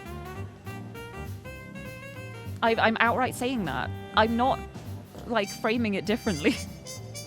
For reverse psychology, I think you have to be, like, hiding your intentions. The sight is real. It's just a little bit of cat behavior. Don't worry about it. But the stream is going so well. I love this game so much. I'm also going to... I think I just saved, but I'm going to save again. I want to know what happens if I pick all of the wrong options. I want to see what happens if I don't pick the right one. Because I'm pretty sure I can deduce exactly who it is at this point. I think I have enough information to make a deduction. Once I look over my information again thoroughly, I can pick who I think has the jewel from the list on my phone. Let's give it a shot. Yeah, let's do it. We've done all of this. So the jewel is a deep bright red, was given to someone who stands out in some way. Irina is tall. The swan holding the jewel is made of sterling silver. It has to be handled with care. Magda, Amelia, and Irina have the brightest jewels. Brianna, Irina, Adriana, and Alex are considered the most trustworthy. So Irina is in both of those lists. Maximilian can keep an eye on it from where he is. They are like standing right next to each other. Maximilian doesn't have the jewel. The police force doesn't have the jewel. There's only one person it can be. What if it's this random guy? I think the court jester has it. The guy who's not even wearing a jewel. I just want to know what happens if I pick the wrong one.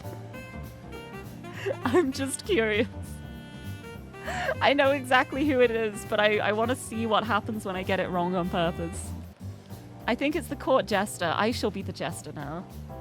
No, that doesn't seem right. I should look over my information more to see if any intel I have about the dancers lines up with my intel about the jewel. Okay, it's just no, it's not them. I have a clue that Max doesn't have the jewel. What if Max has the jewel? Okay, no, it's just the same line for all of them. I'll just do it then. I know who has it. We're just going for it. I'm just going for it. I know. Oh, she's so pretty. She's so pretty. Here we go. I look over the information I obtained just to be sure of my line of thinking. Reading through it again, a huge smirk appears on my face, my deduction starting to make sense. So that's how it is. After chuckling to myself, I pull out my walkie to contact Crow, who's been waiting for my signal on the other end. At least I don't lose picarats over wrong deductions. That's why I saved. I was like, if I get penalized for picking the wrong option on purpose, I'm reloading. But it doesn't seem to matter, which is nice. I figured it out. Get ready for the next stage. On it! Good luck down there, kid. After he hangs up, I hop into position with a little stretch. Let's finally get this show started. Oh, I'm so ready. See, detective, I told you. We're at the announced time and look, nothing. That thief wasn't able to figure out my puzzle, so I win.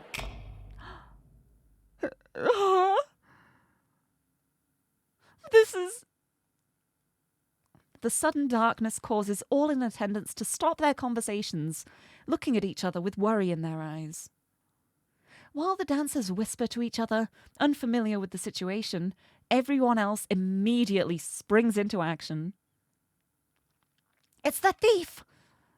All officers, don't move a muscle from your positions. Yes, sir! Where are you going to show up this time, thief? Giving the detective a little tap on their shoulder, their face turns pale, realizing where I am. Why, right here, of course, detective. My apologies for the delay, my dear guests in and outside the museum. Welcome to my show tonight. Unable to hold in their excitement, the crowd outside the museum screams in joy at my long-awaited arrival. Forget me not! Forget me not! As per usual, the mood outside is a stark contrast to the mood within the museum itself. I turn to the groups of dancers behind me, all whispering nervously to each other as I give them a graceful bow. It's a pleasure to finally make your acquaintance, dancers of the Pavlova Ballet Company. Hold it right there, thief. I straighten back up and stare Detective O'Malley straight in the eyes. A good evening to you as well, Detective. So you've finally shown up. I knew this distraction wouldn't keep you at bay forever. You know me so well, Detective.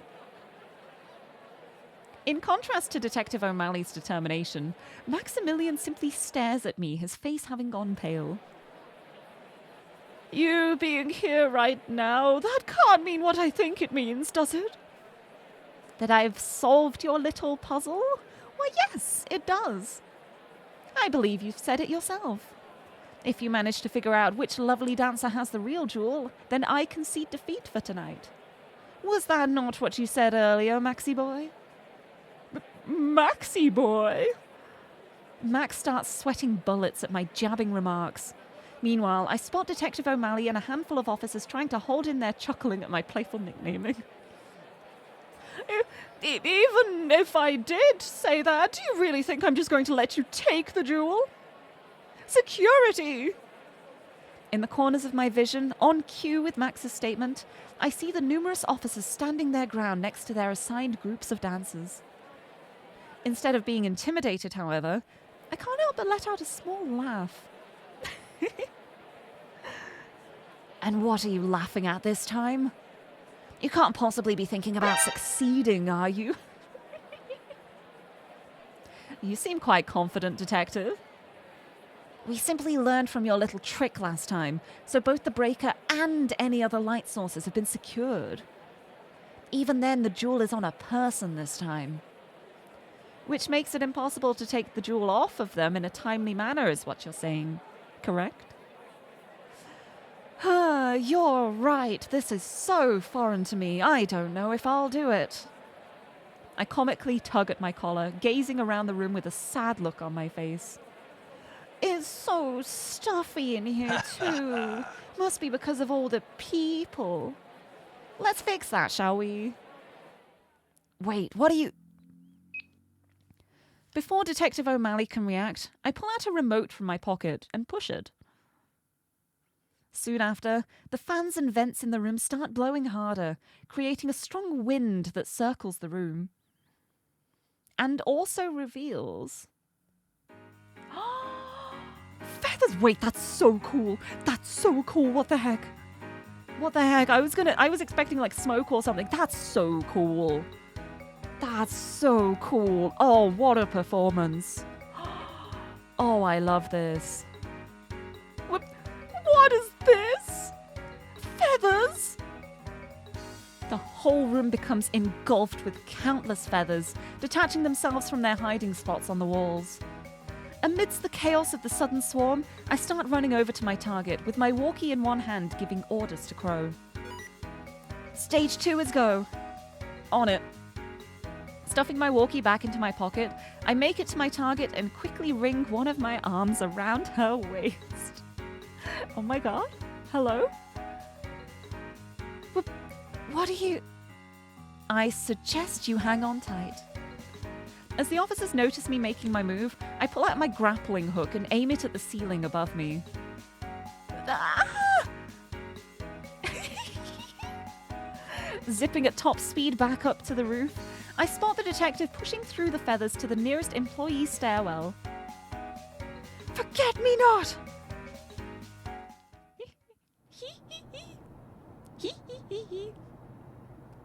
Escaping the chaos in the exhibit hall, I make it to the quiet rooftops away from the museum with Miss Lebedev in my arms. Oh my god, hi. As I try to put my grappling hook away, as I try to speak words that are real, hold on. I'm so flustered. Imagine carrying a beautiful woman out of a hall. As I try to put my grappling hook away, my grip on her hip slips, causing her to fall out of my arms. Watch out!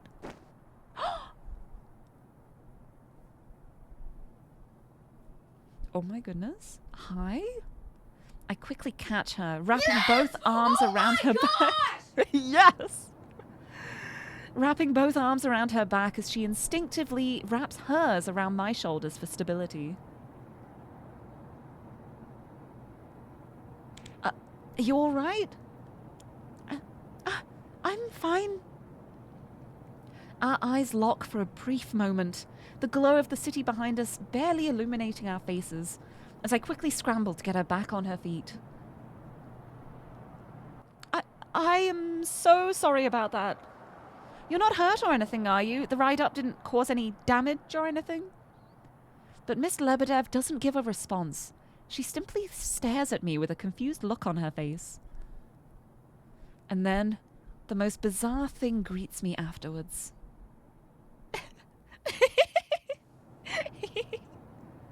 She lets out a cute laugh, the first I've ever heard like it. I was expecting her to yell or perhaps fight back, but instead she just laughs. What's so funny? You're so different than what I imagined. The way Mr. Wilkinson went on, I figured you were simply abhorrent. I fight off the part of me that wants to curl up into an embarrassed ball at seeing my crush laughing so adorably to give her a response. Oh, please, Max doesn't know a thing about me. If you really wanted to know what I'm like, you're much better off asking Detective O'Malley. They practically know me like the back of their hand. I see. As much as I want to continue this idle chatter, I remember my task at hand and clear my throat to address Miss Lebedev directly. Miss Lebedev, I assume you realize why I whisked you out of the exhibit hall? So let me be blunt. You hold the real black swan, don't you? She delicately holds the jewel in her hands, staring at it for a brief moment before looking back at me with firm resolve. I suppose there's no point in hiding it. You're correct, I do. But how did you figure it out? It's quite simple, actually. I overheard Miss Volkov and Max both state that they could easily keep an eye on the jewel from where they were. You're the tallest one of your peers down below, making you stand out among the others, even in formal wear. Plus, the jewel you hold is one of the brightest out of all of them, a feature that's reflective of the jewel's authenticity. I can see the surprised look that's appeared on her face as she takes it all in. But isn't that too little information to make a conclusion out of? Oh, of course, but that's why there's more. How delicately you handle your jewel comparatively, as well as remarks from your peers that you're considered one of Miss Volkov's most trusted companions. The former facts could be considered coincidence, but combined with the latter, it points at you being the true holder of the jewel. Does that help shed some light on my reasoning? Miss Lebedev blinks at me, stunned silent at my deduction before finally responding. Wow. You're sounding more like a detective than a thief, if I may be honest. Alcor, hello! Welcome, welcome. Yes, please lurk away. This game is so good. Please play it. It's really good. It's really good. Please do. Women. I love women. I may have said that before. Amongst other things. But welcome. I hope you have a good Tuesday. Thank you for the lurk. Why, thank you. But... She pauses, turning away to think to herself for a moment before looking back at me. What will you do now? Take the jewel from me? You've already taken me this far. I'm caught off guard by her blunt yet honest question. After taking some time to think it over, I look back at her with a soft smile. I don't normally do this, but keep it. Huh? You heard me. I've already proven myself to the detective and put on a wonderful show for my audience. I have no more need for the jewel. Yeah, it's been stolen now. She would just be giving it back anyway, so it works out. Besides, I pause for a brief moment, thinking about what I should say in the moment. Try to say something called don't. Oh no. Oh, I have to. I have to try. I have to try to say something cool. I gotta. The jewel suits a beautiful swan such as yourself perfectly. That was actually cool. That was actually cool. I wasn't expecting that. Oh, wait. It was cool until she slapped herself in the face. My hand flies up to slap my face faster than it ever has, immediately regretting my attempt at flirting. That was the dumbest thing I've ever said in my life. No, it was cool. It was cool. I mean, that... Anyway. You're quite adorable for being a charming thief. I can feel my face turning the brightest red, barely unable to process the kind words she said about me. Off in the distance behind us, I can hear a familiar voice interrupting our heartwarming moment. Forget me not! Stop where you are and unhand Miss Lebedev. They never fail to catch up to me, huh? Turning back around to my guest, I give her a graceful bow and a wink. I hope you have a good night, Miss Lebedev. Farewell. Before our friendly detective can catch up to me, I start making my escape further down the line of rooftops to reconvene with my partner, who is waiting patiently for me.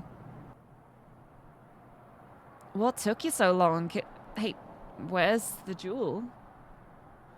I'll explain back home. For now, let's book it before the detective catches up. Got it. Let's jam. The two of us climb down from the rooftops and hop into our getaway vehicle, ready to take the long way back to the attic to lose any cops on our tail. All the while, I can't help gazing back from time to time, thinking about the moment I shared with the woman that captured my eyes and my Oh my goodness, Maru! Hello! Hello! Welcome in, Raiders! How's it going? We got a delinquent raid. Be gay, do crime. We've just done both of those things. Literally both of those things have just happened. Right now, like this very second. We just stole a jewel and then flirted with a woman. This is the most perfect timing. This is incredible. Welcome in, Raiders! Hello! Hello, be gay, do crime. Actually perfect. Actually the most perfect timing.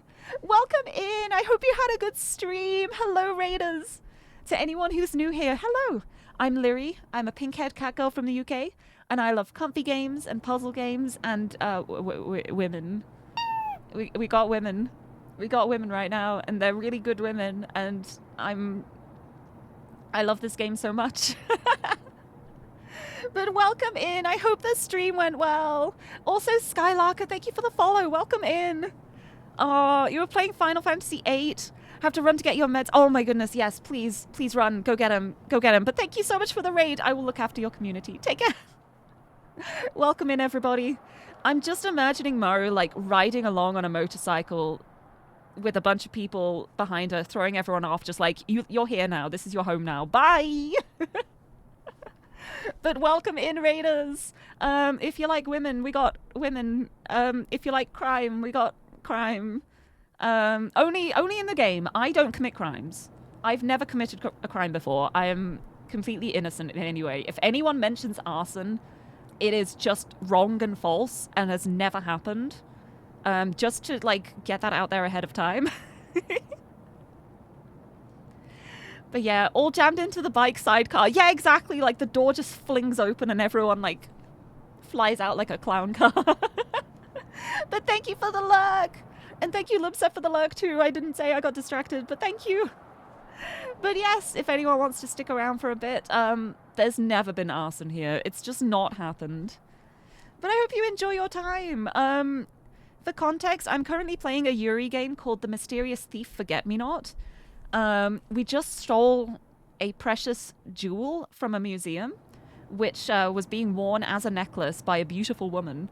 We whisked the beautiful woman out of the room, did the most incredible pickup line, slapped ourselves in the face. She laughed. We have left her behind because we're not actually, like, keeping the jewels we steal. We're just, like, putting on a performance. We are just here to put on a show for everyone else. Like, whatever is stolen, we're sending it back afterwards. And now we're making our getaway. But yes, I hope you all had fun at Maru's stream. And if you decide to stick around here, I hope you have fun in this stream. But let me continue. All the while, I can't help gazing back from time to time, thinking about the moment I shared with the woman that captured my eyes and my thoughts during the ballet. See, look how gay this is immediately. It's so good. It's so great. And Youngwell, thank you for following too. Glad you've decided to stick around. Thank you. Oh, that went so well. Finished chapter 1. Yes. Oh, perfect. Miss Lebedev! Teehee. Can't get me. As I watch Forget-Me-Not... Oh, wait. Oh, my goodness. Wait. Are we from their perspective now? Perspective change? Perspective change? We are Aiden now? No, we're Irina now. Irina perspective. Oh my goodness. Oh my goodness. Irina perspective. As I watch Forget-Me-Not vanish into the night, I hear the concerned voice of Detective O'Malley coming from behind me. Turning around, I see them hopping across the rooftops as fast as they can, keeping surprisingly good balance. Miss Lebedev! Are you alright? You're not hurt, are you? No. not at all. Whew. That's good. And the jewel is safe and sound as well, see? I delicately hold up the black swan that hangs from my neck to the detective, confirming to them that it remains in perfect condition. There's 4 different perspectives. That's so fun. Oh, I love that. I love that so much. Oh, it's Irina time. I'm so excited. You haven't seen this yet? Oh, I'm guessing like chapter 1 is where the demo ends up then. I'm continuing. I've still got half an hour stream left. Let's keep going. Oh, this is so exciting. I love this. Ah, yes, the jewel. Right. It's so funny because you can tell that they just want to catch Forget-Me-Not. They fully forgot about the thing being stolen.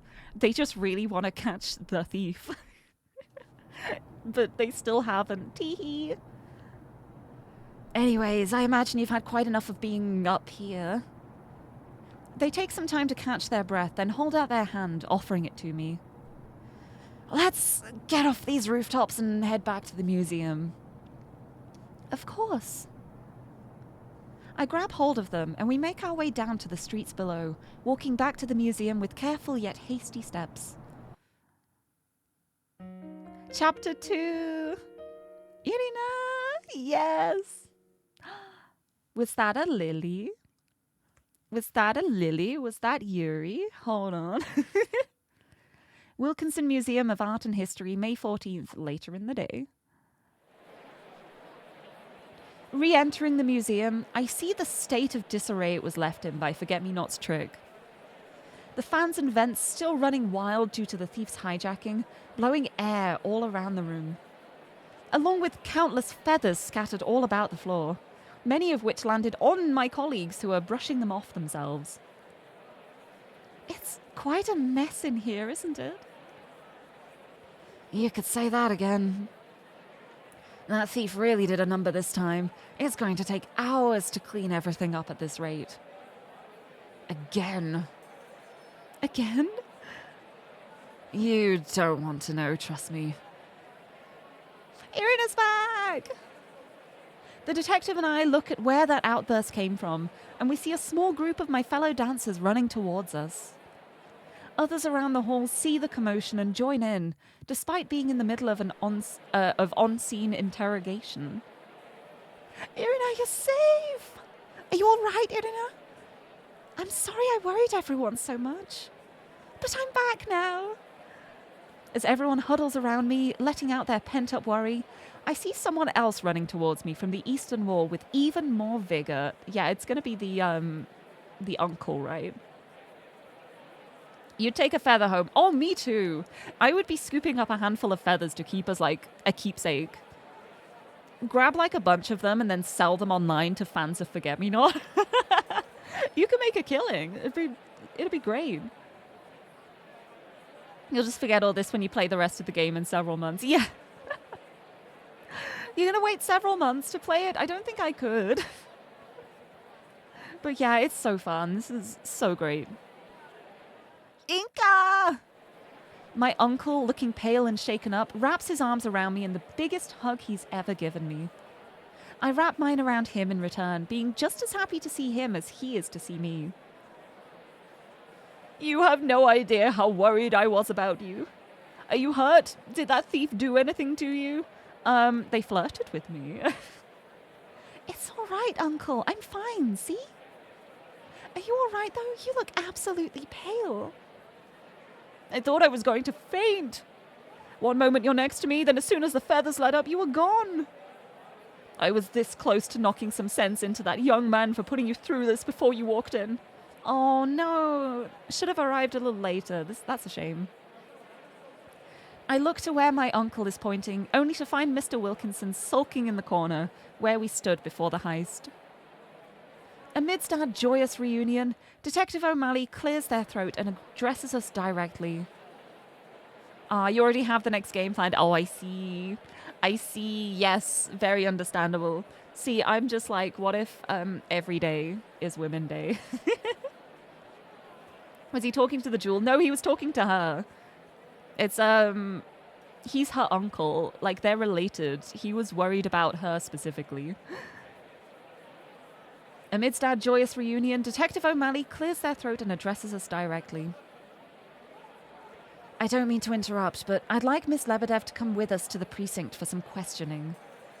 Uncle turns around to the detective, his face of glee quickly changing to a stern glare. She has been through so much already, and yet you ask her to go to the precinct immediately? I know, and I deeply apologize, but we do need your niece's statement. She's come the closest to the thief out of anyone so far, so we'd like any information she can give us. I mean, technically, the thief did tap you on the shoulder. That's pretty close. Is that all right, Miss Lebedev? Yes, that's perfectly fine. I don't mind at all. But Inca... Don't worry, Uncle. I'll be fine. I look back at the detective after consoling my uncle. Would it be all right if my uncle came along? I think we'd feel much more at ease if the two of us were together. Not at all, I don't mind. We need to ask him for his testimony as well, so that still works out for us. That's perfect, thank you. Satisfied with the agreement, Detective O'Malley makes their way towards Chief Harrison, most likely to relay that information to him. Meanwhile, I bring my attention back to Uncle, who is looking less pale than before.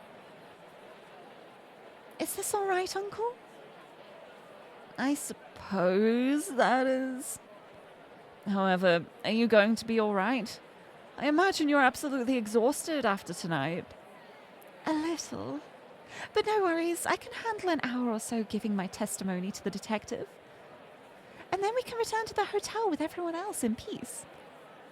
Uncle simply shakes his head, clearly still worried about my well-being as he straightens his back. Fair enough, just don't push yourself too hard, Inca.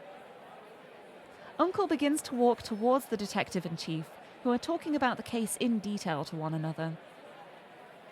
Before I join them, I turn back around to the others, who were dragged back into giving testimony by the officers in the hall. I'll be back soon, everyone. We'll hold down the fort for you, Irina. See you back at the hotel. Tell us everything that happened later, all right? Of course. Take care.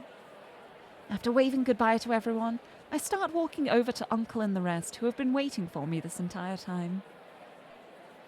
The entire time of like a minute max, like that wasn't a long time. Come on. My apologies for the wait. Shall we get going? Couldn't have said it better myself. Let's make tracks back to the precinct. My apologies, but we'll be using a patrol car to drive back to the station, so it might be a bit cramped in the back. Not to worry, we can manage. Very well, let's head out before it gets even later. As our group starts to make our way out of the museum, my fatigue starts to catch up to me. Hoping to calm my nerves, I slide my fingers onto my right ring finger, but stop in place when I feel it oddly bare. Oh no! Where is my ring? It was right here. Did I drop it somewhere or... I start to panic, looking around the hall feverishly from the entryway to try and catch a glimpse of it shining under the lights by chance. In the midst of my panicking, I hear Uncle calling me. Shoulder tapping versus holding a person in your arms. Well, it's the same distance. It is touching person. Like, there may be more of person touching than other in one, but still person touch, same distance. It didn't say amount, it said distance.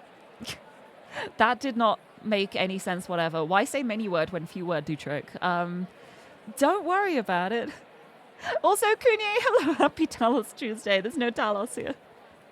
But welcome in. It's Thief Tuesday today. 2 successful heists so far. It's been going pretty well. Just had an image of Batman and the detective holding each other like the scene before in your head, and the aftermath of the detective still failing to catch him. That would be funny. Oh, wait, imagine if, like, on the roof when Forget-Me-Not had caught Irina, imagine if she, like, dropped her by accident. And then Irina just started laughing. In the midst of my panicking, I hear Uncle calling me.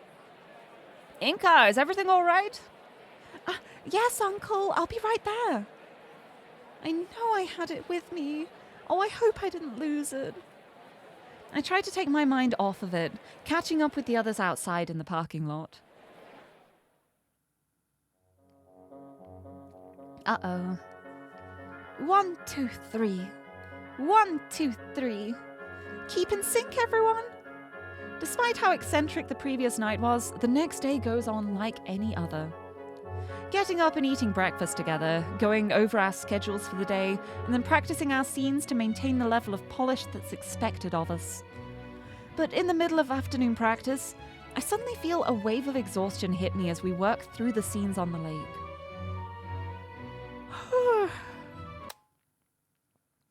Everyone suddenly freezes and looks at me, all clearly shocked by my loud and invasive yawn.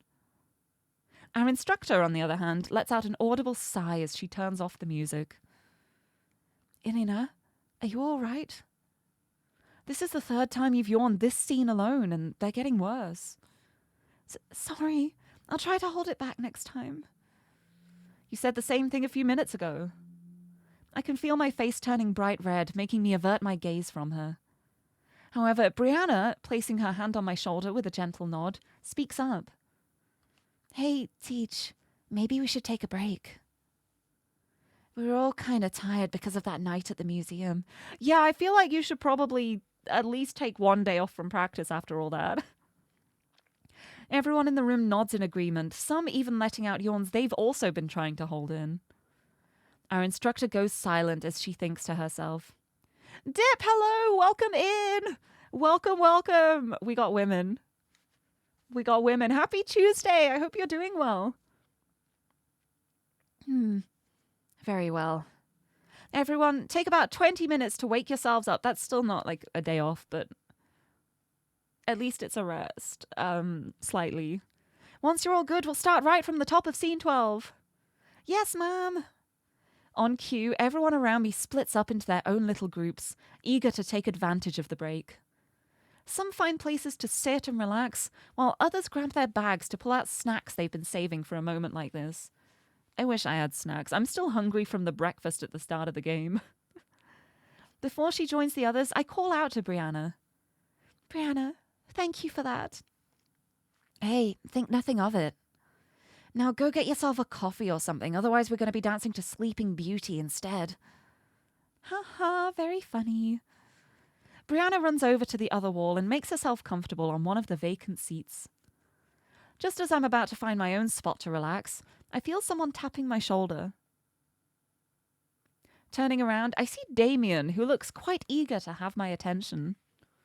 Hello, danseur. What are you doing? Hello, Damien. Is something the matter? No, not at all. I just came to check up on you. Thank you for your concern, but you don't need to worry. I'm just a little sleepy, that's all. Yeah, I heard the interrogation took longer than it was supposed to. Not surprised to see you absolutely drained after that. Even more so than usual. I'm caught off guard by his surprisingly blunt remark. What's that supposed to mean? You saying she always looks tired? That's quite a thing to say to a woman. Do I seem tired normally? Damien looks just as surprised by my response, if not more so. Okay, that came out wrong. What I meant was... No, wait, what did I mean? As he starts to stammer and his face gets redder from embarrassment, I let out a small chuckle. It's all right, I know you mean well. Hearing me say that must have lifted the heaviest weights imaginable off of his shoulders, as he lets out an incredible sigh of relief. Sorry. Damien! The somewhat awkward air between us is interrupted by someone calling from the left side of the room. Is it Magda? Yeah. We both turn, and leaned against the mirrors is Magdalena herself. Irina, is he being too pushy again? No, he's fine. She looks like she wants to lecture me again. Maybe it'd be best to go to her sooner rather than later? Sulking his shoulders a bit, he makes his way over to Magda, who looks more than ready to give him an earful. Ah, true love. He's sweet, I'll give him that. As everyone makes themselves at home, I'm finally able to take some time for myself. Maybe Brianna was right. A coffee could help. There should be some left in the lounge I can heat up. I get to point and to click. Yes, my favorite. People, and then leaving the room. I want to see what Magda and Damien are up to. I want to... I like these two. I look back to where Magda and Damien are standing as Magda starts giving the poor man another lecture. Damien Emil Petrov, when will you learn to think before you speak? I'm getting better, kinda. Even from here, I can hear the deep sigh she just let out. Kinda getting better isn't gonna help get rid of those rumors that have been circling about you. You know those aren't true at all. I know, but they don't. Which is why you have to put in the effort to make sure you don't say anything that could be used against you. Yeah, see, it's in his best interests. She gives him a small pat on the head, complimented by a peck on the lips. Oh. Which is also why I'm working my butt off to help get things back to normal before the trip ends. For a brief moment, they give each other a soft smile, followed by Magda tugging on his cheek with a pout. Understand? Yes, Magda. That's good. Now go sit down before practice starts up again, okay? Rubbing his cheek, now that it's free from Magda's grasp, Damien makes his way to the opposite corner and finds himself a place to sit on the benches. Afterwards, Magda lets out a huge sigh, releasing the tension in her shoulders and leaning against the mirrors. Despite how much Magda nags him, these two are still inseparable even after 5 years of being together. Wow, that's impressive. Because they can't be too old, right? That's so impressive at this kind of age. Ooh. Well, yeah, I want to talk to her too. Seeing Magda on her own, I make my way over to her to give her a bit of company. Another day, another lecture? Magda, who had been looking over at Damien this whole time, turns to me after hearing my voice. Oh, Irina! You know how it is with him. Means well, but always manages to say the most blunt thing in any situation. He really can be too laid back sometimes, I swear. A perfect fit for you, though, I'd say, considering how by the book you are with him. Her stoic face quickly changes to being surprised before the smallest smile appears in its place. Chuckling to herself, she leans her back against the mirror, clearly more relaxed than earlier. I suppose you're right about that. That man drives me crazy sometimes, but I guess that's also why I love him. How are you doing, by the way? I heard last night was rough on you. I'm alright, just got less sleep than I would have hoped. What about you? I'm fine. Got nagged by the cops more than the others because I picked who got the real jewel, but that's to be expected. Her mentioning last night's incident makes me think back to my talk with that thief. The reason I was picked to hold the real jewel. I turn back to Magda, hoping she can answer the question that's been nagging me since then. Magda? Yes? While we're on this subject, why did you choose me? Huh? What do you mean? I picked you because you were the best choice. Why? Because I'm the tallest? Seeing her face immediately change to a look of disappointment makes me feel like I said the wrong thing. Oi. Tell me, what does the Black Swan represent? It's meant to honor Vera, its first owner. And it shows that whoever is given it is skilled enough to be seen as a worthy inheritor? But what does that have to do with why you chose me? Easy. You said it yourself. It shows whoever holds it is incredibly skilled. And as the current Prima, I can't see anyone more worthy to even temporarily have that honor than you, Irina. But that was just for last night, not for an actual performance. even still, I couldn't bring myself to give it to someone who I wouldn't trust in that position, even considering the circumstances. That's my reasoning, and I'm sticking with it. I try to say something in response, but I'm left just blinking at her after such an honest answer. Sorry, was that too much? No. I'm just surprised is all. Thank you, Magda. That's really sweet. You're welcome, Irina. Although, I have a question for you in return. Sure thing. What is it? How much sleep did you get? I instinctively avert my eyes, but I can still see her unyielding glare from the reflection in the mirror. Irina, do I have to lecture you too? No, it's okay. It's fine. I just need to get a coffee. Well then, don't let me stop you any longer. Go on, shoo. As Magda tries to push me towards the door, I wriggle my way out of her grasp. I'm going. She goes back to leaning against the mirrors, though now her gaze is equally divided between Damien, who is still sitting in the corner, and myself. I feel like I'm being babysat. Oh, I don't think I can talk to Damien again, which is a shame. But let's talk to these three first. The trio on the bench. Irina! Sitting on one of the benches against the wall are the trio of Amelia, Adriana, and Alex, the first waving at me energetically. I walk over to them, waving back with a chuckle. Did you need something from me? No, we just wanted to chat. Yeah, you came back to the hotel so late that we never got to talk about last night.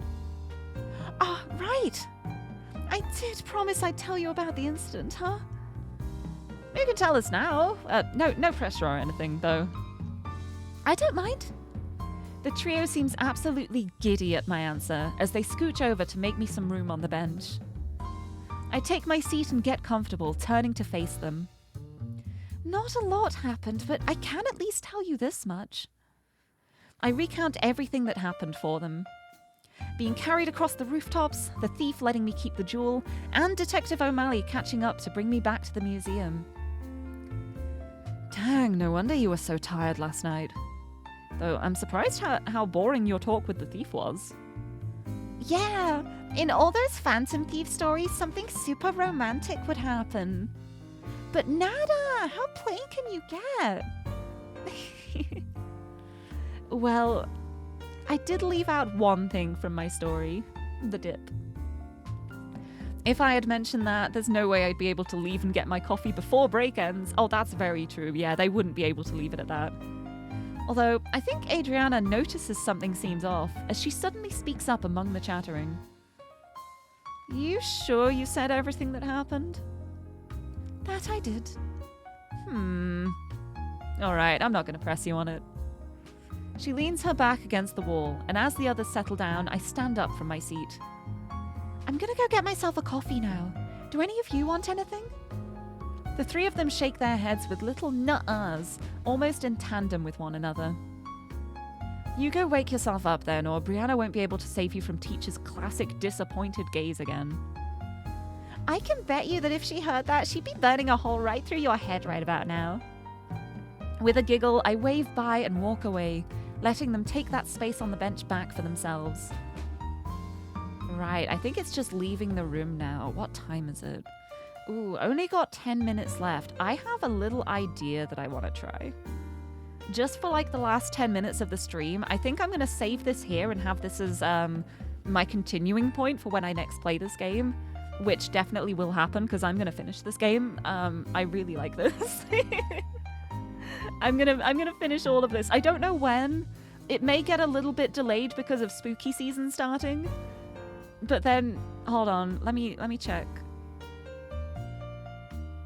Let me check dates. Oh, November 5th. November 5th? Yeah, I think November 5th will be a good continue point for this. Little break for spooky season because every October I play horror games, and this isn't really super horror, and I've also got like some non-horror game series that I'm continuing with. So this will be put on hold until November 5th, but then we will return and we will have Women Wednesdays Phantom Thieving until I finish the game. But before I finish up for the day, what I want to do is I want to go back to where there were options and pick the other ones and see what happens. Like here. Because at this point earlier, I said pretty good. What happens if I say it was pretty busy? Pretty busy, entirely due to the ballet. Be real with me. How many rose bouquets have you made so far? Too many. I hope I never see a rose again for a long time after the ballet leaves. Andre lets out a chuckle as he leans against the counter to ruffle my hair. If you think this is bad, imagine how many rose bouquets you'd be making if the Scarlet Rose was still around. Yes, I want more information on the Scarlet Rose. I don't even manage to take another bite of my pastry before I give him a look. Oh my god, Andre, why? Looking pleased with himself, he lets out another chuckle as he takes a big bite out of his pastry. Oh, by the way, Crow said he's buying dinner. Okay, this might be the same? Yeah, that's the different dialogue there. Right, what else was there? There was... Oh, it was the option to say something cool or not. Let's try this. Let's go back to here. What happens if I don't try to say something cool? Let's see. Oh, oh my goodness, wait, Dev jump scare. Wait, the fact that it was like the gay heart that ended up being the item that was thrown at me is so perfect. Oh my goodness, hello. Hi, Dev jump scare. Oh, you are so welcome. Glad I had so much fun. Can't wait to see me continue. Oh, I can't wait to continue too. Oh, thank you so much. I hope you've been enjoying watching me play it. I'm so sorry if I've been incredibly embarrassing at points. Actually, no, I haven't been embarrassing. I'm going to own my cringe. It's not cringe. It's charming, endearing character traits when I say uncool things. It's so uncool, it's cool. I should shut up now. But thank you so much. So nice to see you here, and I hope you've been enjoying watching me play it too. Anyway, I'm not going to say something cool now. You were trusted to keep it safe, so I'm choosing to keep it in the safest place I know of. Wait, that's kind of cool too, though. That is cool. Does that sound all right? Miss Lebedev responds with a nod and a warm smile. That sounds perfectly all right. Off in the distance behind us, there's the familiar voice. Yeah, that's really cute, actually. I love that. I love that so much. Oh, that's so good. Right, now, let's quit to the main menu. Enjoy some of this for a second. Me too, I loved it. The Twitch integrated throwing servers. But thank you so much, and thank you so much for giving me the opportunity to play this too, because I am so in love with it. I love this game. This is so fun. This is so great. But yes, it is nearly 6 o'clock, and my cat is going to want her dinner, and also I want my dinner too, because I had a really limited lunch today because I woke up late, and I'm really hungry now, especially after all the food from earlier. So I'm going to quit the game, and oh, I just realized my thing might not work. Let me try and time things. And with that, I shall... Bloop. I did it! I did it! I made it work without my buttons working. I'm so proud of myself. I'm so proud of myself. I got the timing. Because usually I use my my Stream Deck as like how I change scenes and also move at the same time. But my Stream Deck, after OBS updated randomly right as I was about to start stream, broke all of that. It's okay. It's okay, I made it. But yes, thank you so much everyone for joining me today. This has been so much fun. I'm very excited for when I will get to pick it up again. But that is my last stream for September. It's literally the last day of September, so that's kind of a given. And tomorrow is going to be the start of spooky season. I'm going to dye my hair. We're ready to be dark and mysterious until October's over. So I'm looking forward to that, and I'm going to be starting with a game called The Root Trees Are Dead, which is, it's not really like a horror game, I don't think, but I think like the aspect of them being dead counts, and I just want to play it. I just really want to play it. And then starting in the weeks after that, I have a nice little list of games that I want to check out. Little horror games, little horror puzzle games that I'm looking forward to. So that's going to be a good time. Also, maybe karaoke later in the month. Mayhap. There is going to be karaoke later in the month. I've got a set list planned. It's not. It's some of it's like Halloweeny. Most of it's just like emo pop punk from the mid 2000s. Again, honestly. But I have plans for karaoke, and then I'll just like stick my own song in at the end. But this has been so much fun. Let's find someone to raid. Who is online? Let's get a raid target. Let's have a look. There's quite a few people I know live at the moment. Who shall we go to? Oh, there's so many people I know. How do I choose? I'm so bad at choosing. Wait, actually, I don't think I've ever raided Fuyumi before. Have I raided Fuyumi before? I don't think I have. I don't think I've had the chance to. I'm going to send the raid over to the lovely Fuyumi Toba, a kingfisher from paradise. She is lovely. I got to meet her and she is very sweet. And yeah, I've never actually had the chance to send a raid over her way. So let's do that. I'll send you over to Fuyumi, who's playing some Honkai Star Rail at the moment. Not sure. Viewer Endgame Showdown. I'm not sure what it means. I know nothing. I have no brain left after looking at beautiful women. But I'll send you over Fuyumi's way. Here is the raid message. If anyone is subbed, we'll use the hearts emote. If not, we will just send hearts. And we've got the mysterious thief Lirie raid. And I'll send you over Fuyumi's way while I go and get food. Oh my goodness, I'm so hungry right now. I gotta go eat. But yes, this has been so much fun. I have had such a lovely time playing this. I can't wait to play more of it. I can't wait to finish it. And there we go. Getting that sent over. I'm gonna go rest. I will be back tomorrow with a new puzzle game. I'm so excited. I'm so excited to be playing a new puzzle game. I mean, like, Blueprints is also a new puzzle game, but I've been playing it for months now, so it's something new, something exciting. Yes, and also, it's like the last day of the Fall in Love Festival on Steam. So if you want cheap visual novels, now's your chance. The discounts, get them, get lots of games, buy them. But this has been so much fun. I'm so glad I got to play this. I will head off now. Thank you so much, everyone, for joining me today. And until next time, bye-bye. I forgot the thing doesn't work. Hold on. Bye-bye.